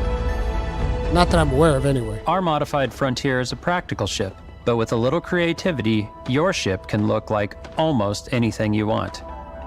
It's a bit odd, but one of my favorite ways of customizing ships is I make them look like animals. The HMS Platypus, as I called it, where it had a giant tail to it. And we've done What the crap is spiders, that? We've done mechs. Optimus so it's really Prime? Whatever your imagination is. They made And while Optimus you can build Prime your home among the stars the as way a you want to, spaceship? you're probably not the only person who will call your ship home. Ready to lift off when you are, Captain. Engines ready. And guess what? You can fuck any one of those characters. Some of the members of Constellation can join you on your journey. These companions can serve on your crew, and they'll always be there when you And travel. then you can We'll fuck be them. traveling together until we either find an artifact or this lead runs dry. Each companion comes with their own valuable skills for your ships and outposts, as well as unique quest lines. Eventually, some friendships might blossom into romance. I don't know that I've ever really loved anyone except you. There And you if go. you're looking for a little I extra told help you. on your ship, you can always hire additional crew at spaceports. Got any room on your ship for someone like me? You'll also meet potential crew members out in the world. Still think there might be a spot for me on your ship? I gotta get off this rock. Assign crew to your ship or outposts, and their unique skills will affect how they run. And just like companions, most crew members can lend a hand in the field. Take Bosco, for instance. He's designed around the core basics of a NASA machine. Please, avoid getting shot. You might die. I still wanted to give it almost a humanoid personality, so I elongated the limbs. This tends to make him feel more human-like and give him a little personality. Yes, It is a shame exploration requires That's exactly so how I much feel. bloodshed. When I look at that, I'm like, yeah, that looks just Using like the a human. shipbuilding tools and crew selection features in Starfield, you'll be able to build and captain the ship of your dreams. And now, let's take to the sky. Bro, I'm making the Millennium Falcon, and you can't stop me. You can't stop me. I'm making the Millennium Falcon. I don't care.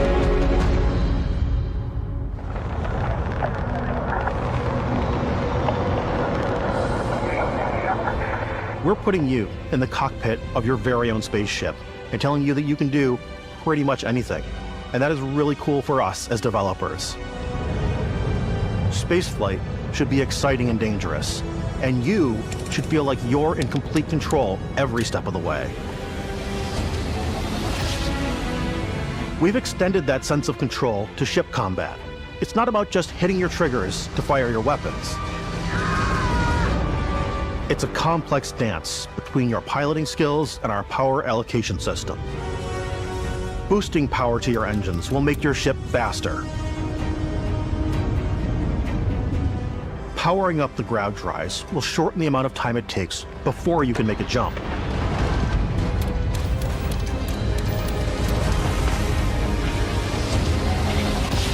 And moving your power to your weapons and shields means you're ready for a fight. You should always be on your toes because you're not alone out there. That thing is more complex than Elite Dangerous's power allocation. No joke.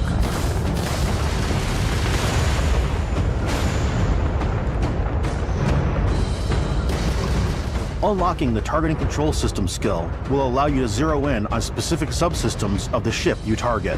Hells yeah.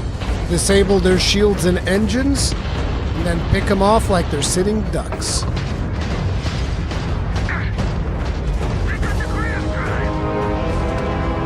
After destroying an enemy ship, you can loot the remains from your cockpit. You can always turn any ship that engages you into scrap.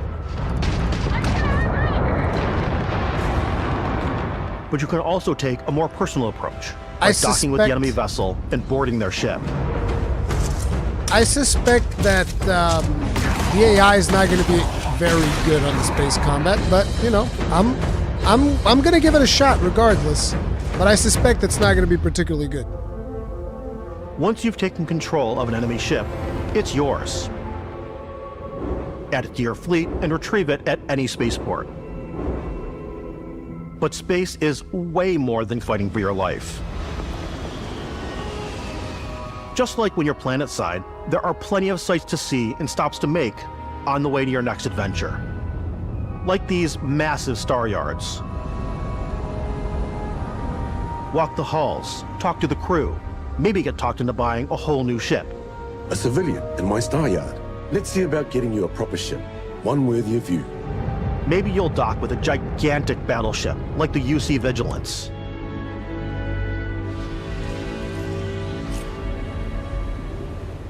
Or rub elbows with the galaxy's wealthy elite on a cruise ship fit for the stars. There are plenty of personal encounters to be had as well.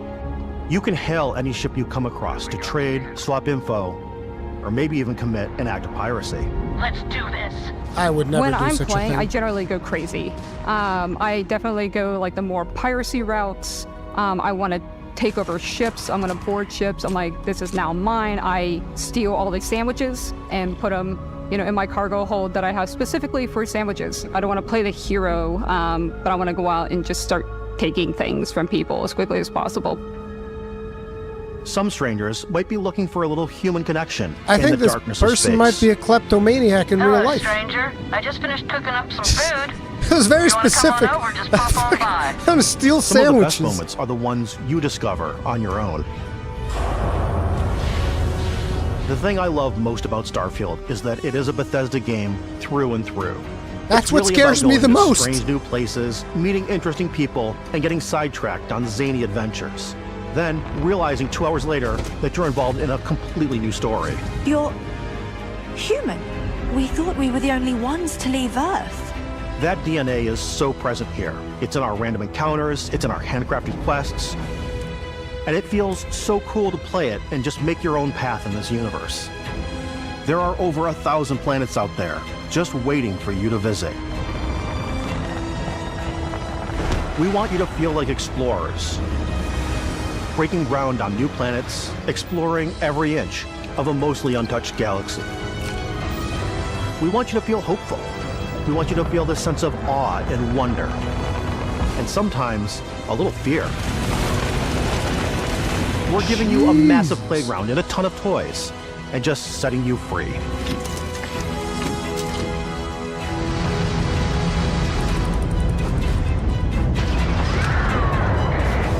Dude, I want this to be good so bad. I need this game to be good. Hey everybody, Todd! we were showing you so Don't much stuff. fuck with but we me, thought Todd! we'd just take a little break. You make good and game, show you Todd! Something a little bit different. You know, we put so much detail into our game world. So much and detail? we love the opportunity to bring that Is it 16 into the times real the world detail, with our Todd? collector's editions. And for this game, we've done a watch. It is the Constellation Explorer's Watch. This is the watch that you actually get in the game that acts as part of your fuck your HUD, where watch. it's the I don't want your compass watch, and then Todd. environmental information. I want your game. It connects to your phone to give you notifications No, and Todd. other information. And we've No also watches. designed this really cool case that it comes with, Istvan. Yeah, we really took as much care and designed this case as we This did is the the merch Our part attention to of detail the, in the game totally translates to You guys this. remember how there were merch Inspired segments by yesterday? The cases that the astronauts They were used here during the to Apollo prepare era, you bring for back this. samples from the moon. It's got an intricate locking mechanism, authentic, heavy, comes with a Constellation patch, NATO strap, and the overall functionality and believability I of don't this as want something your that watch, would exist Todd. in the world, in the Starfield No. universe. I want your game, Todd. You'll find it very useful out there, and it even tells the time. We actually have something else.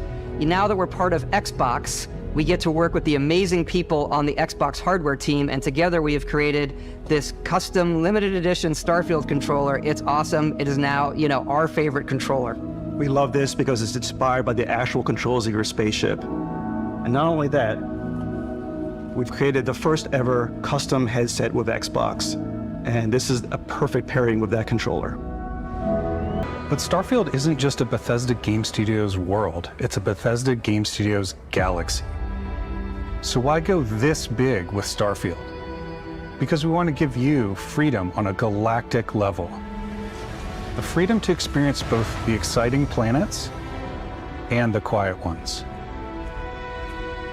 Scanning a planet before you land is a great way to get a sneak peek at the available resources you can use for crafting, building, and customizing.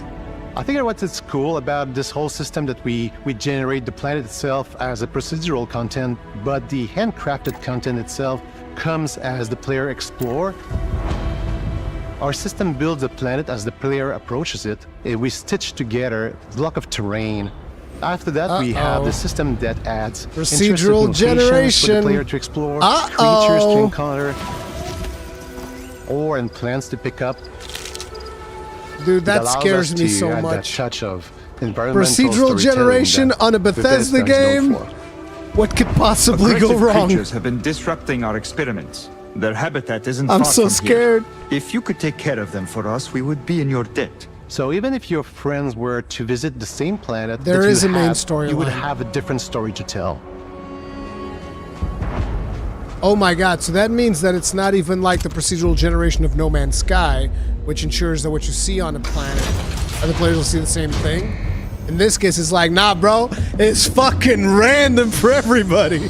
Oh no. Boom. I love those deaths. Those are my favorite types of deaths. Where a dude's jetpack malfunctions, slams him into a wall. Beautiful. I want a skill in my skill tree that makes that happen every time I murk somebody. Every time you kill another human, his jetpack want to interact triggers. with each planet. Whether you want to explore and see what you can find, there's no co-op. This is harvest resources and be on your way, or simply take in the views.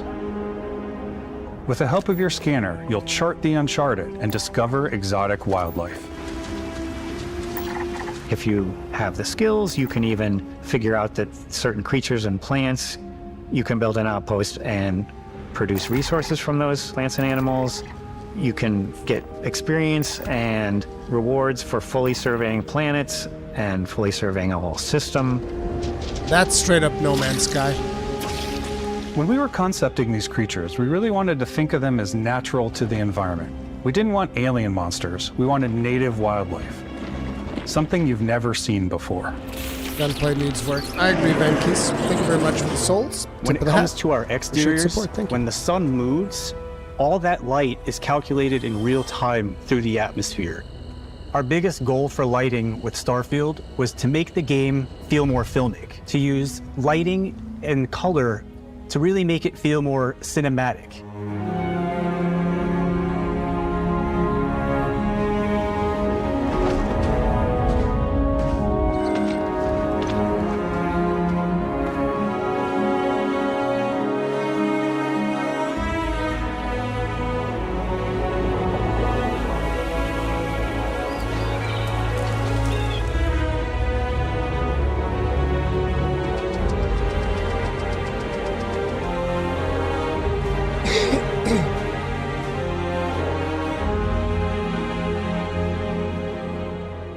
After some exploring, you can find a spot to set up a base camp. outposts can be built almost anywhere on any planet. And the habitat modules come in all shapes and sizes, filling all different purposes. You can even live in them. Assign crew and companions to work at your outposts for added bonuses and set up extractors to harvest resources while you're away. Something cool we have this time is we have a new fly cam where you can toggle between on-foot building, or you can now use a top-down isometric camera, which helps plan out larger parts of the outpost and placing those larger halves. So that way you can really plan your structures and what the overall feel of your outpost is. And then when you're on your feet, you can really decorate and fine-tune things much easier.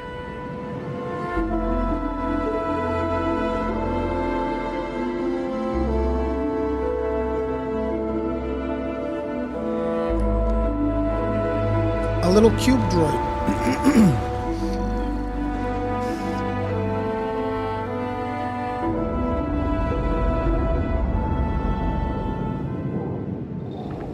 Add crafting and research stations in your outpost to utilize any resources you find or already have. Mod your weapons to adapt them to your playstyle. Different weapon sights and scopes, larger magazines, a selection of grips and barrels, different ammunition like explosive rounds. All you stealth players out there will surely need a suppressor. You can also choose to go hands-on with melee weapons. Okay, melee playthrough. I think it's always a delicate balance between like what's I want to make realistic, a space sim, dwarf with Hollywood. a shield and an axe. I think we sort of err on the side of like what's fun for the player. With Starfield, Can we make a we shield? completely overhauled our combat. It's more dynamic, the animations are more fluid. It just feels great. We probably have more mods and more weapons in this game than I want to say any other game we've done before. There's a lot of variety. Upgraded gear is just one of the many factors to pay attention to when engaging in combat. You may need to switch things up based on your environment. Gravity is different for each planet, and boost packs are excellent for getting around. And for giving you an edge in combat. Sometimes you'll even feel like you're flying.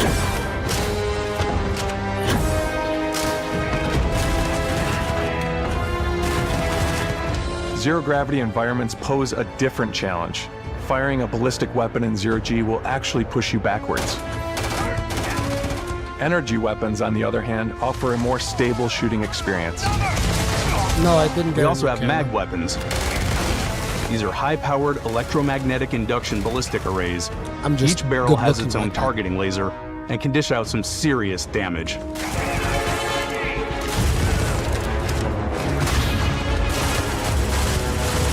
Whether you want to get up close and personal with your own two fists, or you like more compact weapons like pistols and submachine guns, or maybe you prefer something bigger.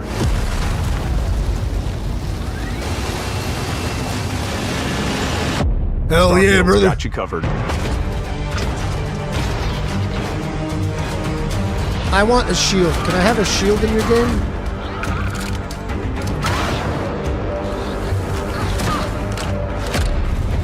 Yeah, a shield and a shotgun and like a hammer and an axe.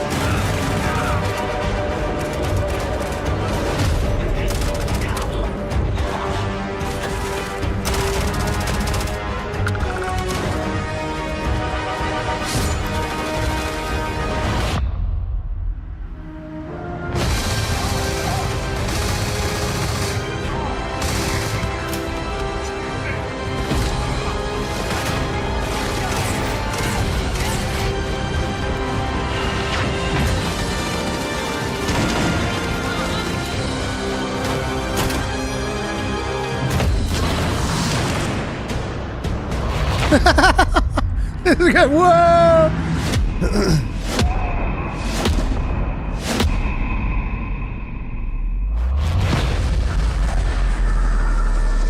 Wait a minute.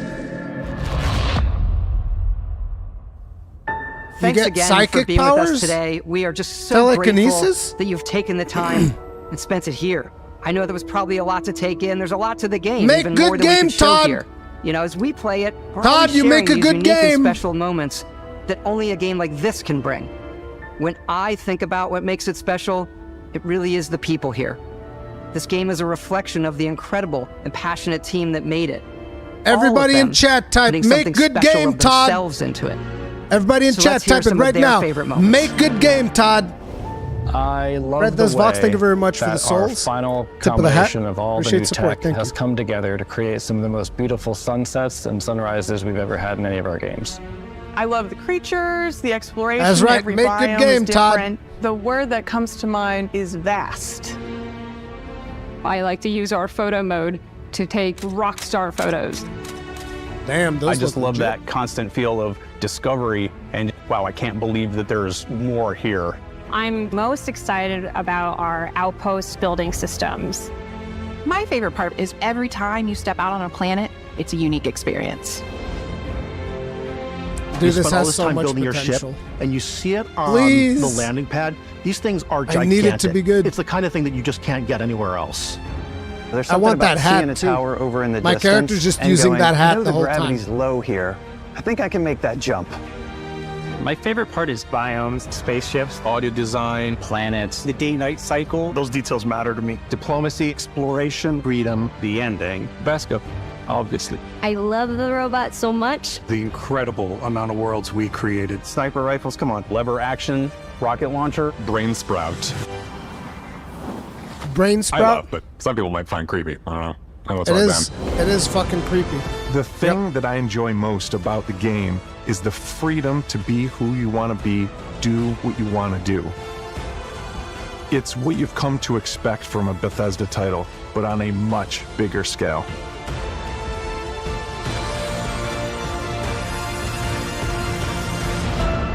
On behalf of all of us, we can't wait for you to play Starfield and make your own special moments. Main engines go. Good luck, Constellation. You are go for launch.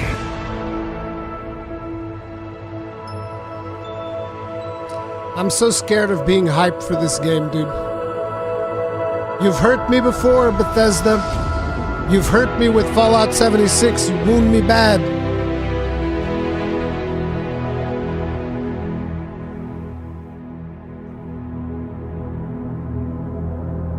Bro, come on. Dude, fuck. 5 days early access.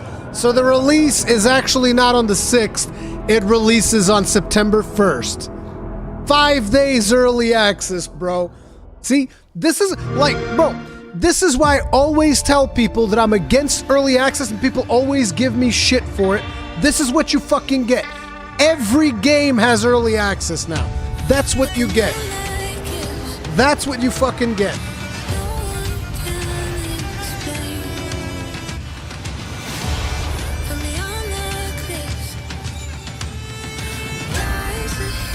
And here's the thing. Let me just lower the volume here a little bit. Here's the interesting thing about all of this, and that is that as a content creator, this early access bullshit is actually good for me. We saw that with Diablo 4. The fact that it was an early access meant there were more people watching my streams and more people watching my videos because they're wondering if the game is worth it. So to me, this is great. Make early access for every fucking game for all I care, right? The problem is I don't like that business practice because it's bad for everybody else. It's fucking stupid and it's completely anti-consumer. But you guys have no idea. Like, I'm not joking because like I know that a lot of people, you watch my streams, you watch my videos, but a lot of people don't check out the comment section. I'm always looking at comments. And let me tell you something. You guys know that when I made the review for Diablo 4, I talked about the early access and how I don't like it and all of that stuff. You have no idea how much pushback I got from that of people telling me that like early access is fine. This is a you problem. Like you're being a hypocrite for some reason. I don't know why. But people are just like, no, early access is great. And I was like, bro, fine. It's just like, hey, if this is what you want, let's have at it. It's whatever. Yeah, exactly. Like Kana says, it's not 5 days early access. It's 5 days late access if you don't do it. That's what it really is at the end of the day. Now, in terms of the show itself, I thought that this was a pretty good show. I did. Actually, I think this is one of the better shows that we've had this year. Hands down. You've got some really good stuff. Like you have, I wish I had like a list. They probably have been releasing trailers for this on the official Xbox channel, I would imagine. So let me check out if they've, I don't know if they've released all of the trailers so far. Okay, so we have the new Xbox. There's like this Clockwork Revolution game looked really good. Towerborn also looked pretty good. This is the game that looked kind of like Dragon's Crown-y in style and whatnot. A new game by the Atlas team that is behind Persona. Metaphor, brand new IP. That's really good. The Cyberpunk DLC, I mean, I'm not super excited about because I've kind of missed out on Cyberpunk quite a bit, so, but looked pretty good as well. Dungeons of Hindenburg, this one they didn't really sell me on this one. Still Wakes the Deep, same thing. This is like the climbing game. Persona 5 Tactics, I'm also not sure if I'm into that. ESO, I mean, I know that ESO is good. I just don't like the combat of that. The Kunitsugami Path of the Goddess, this looked really good. I'm going to be playing that for sure.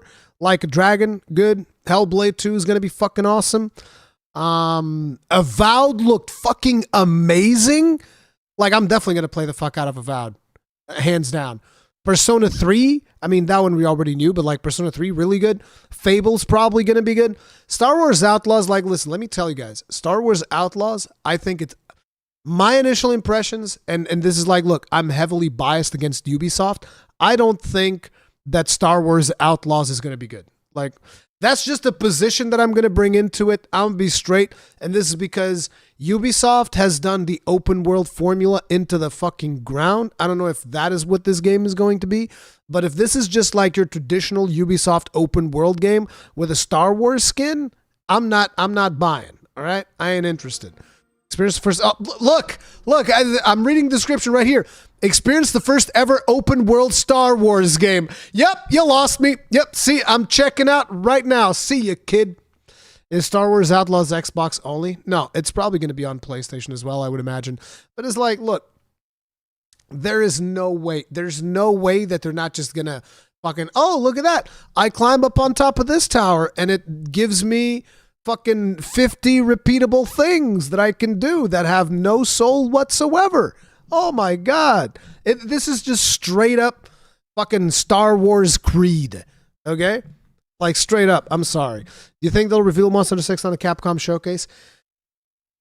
No. At this point, I don't think so. I think you're seeing the next Monster Hunter at the Game Awards.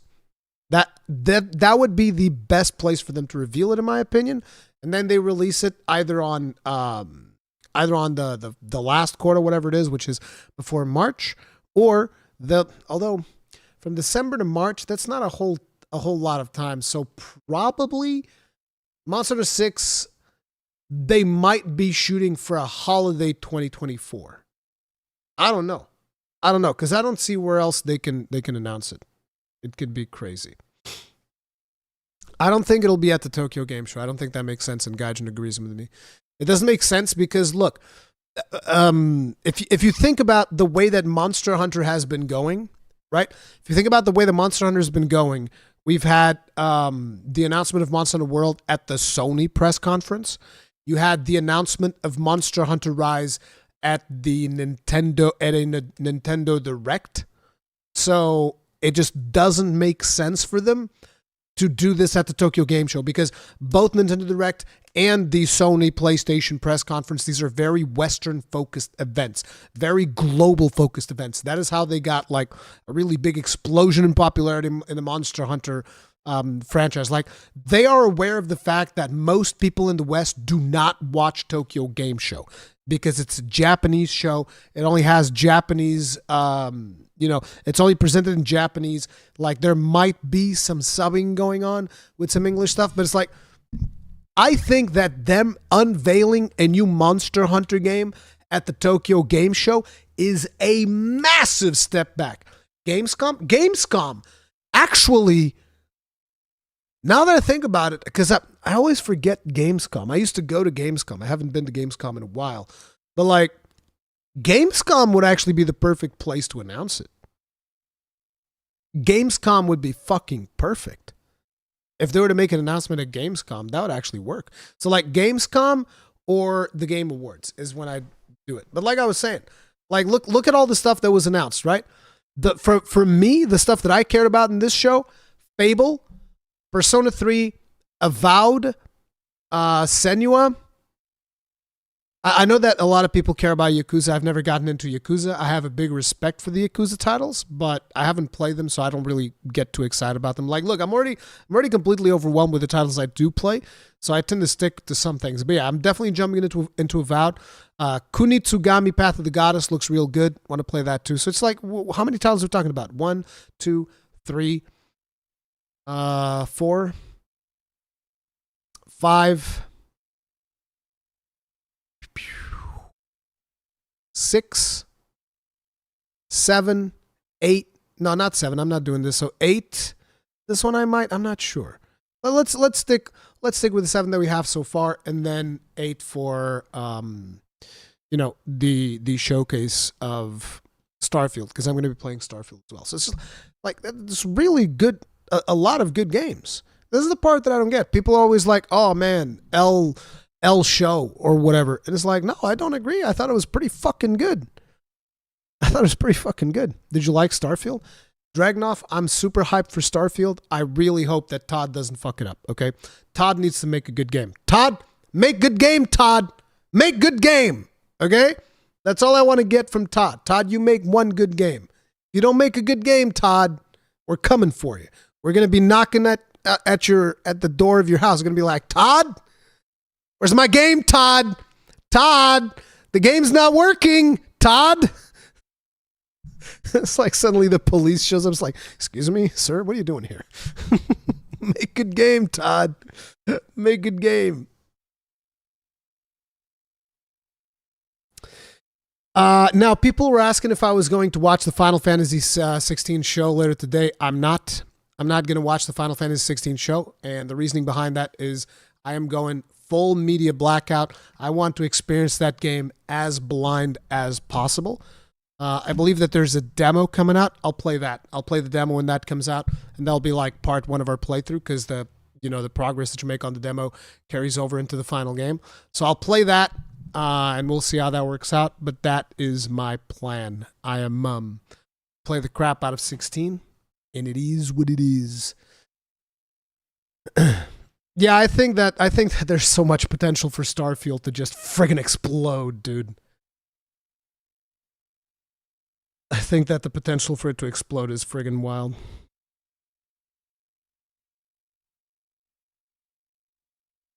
Wait a second. Okay. Anyway, if you guys enjoyed the stream, do remember you can hit the like button. It really helps me out, and I really appreciate it. Thank you all very much for hanging out with me. I appreciate you. Subscribe, bell notification icon, all of that jazz, because there's going to be more shows. Tomorrow we're going to be covering the Capcom show, so you guys can look forward to that. And yeah, thank you guys very much. You guys have a good one. Stay strong. Stay safe. Peace out.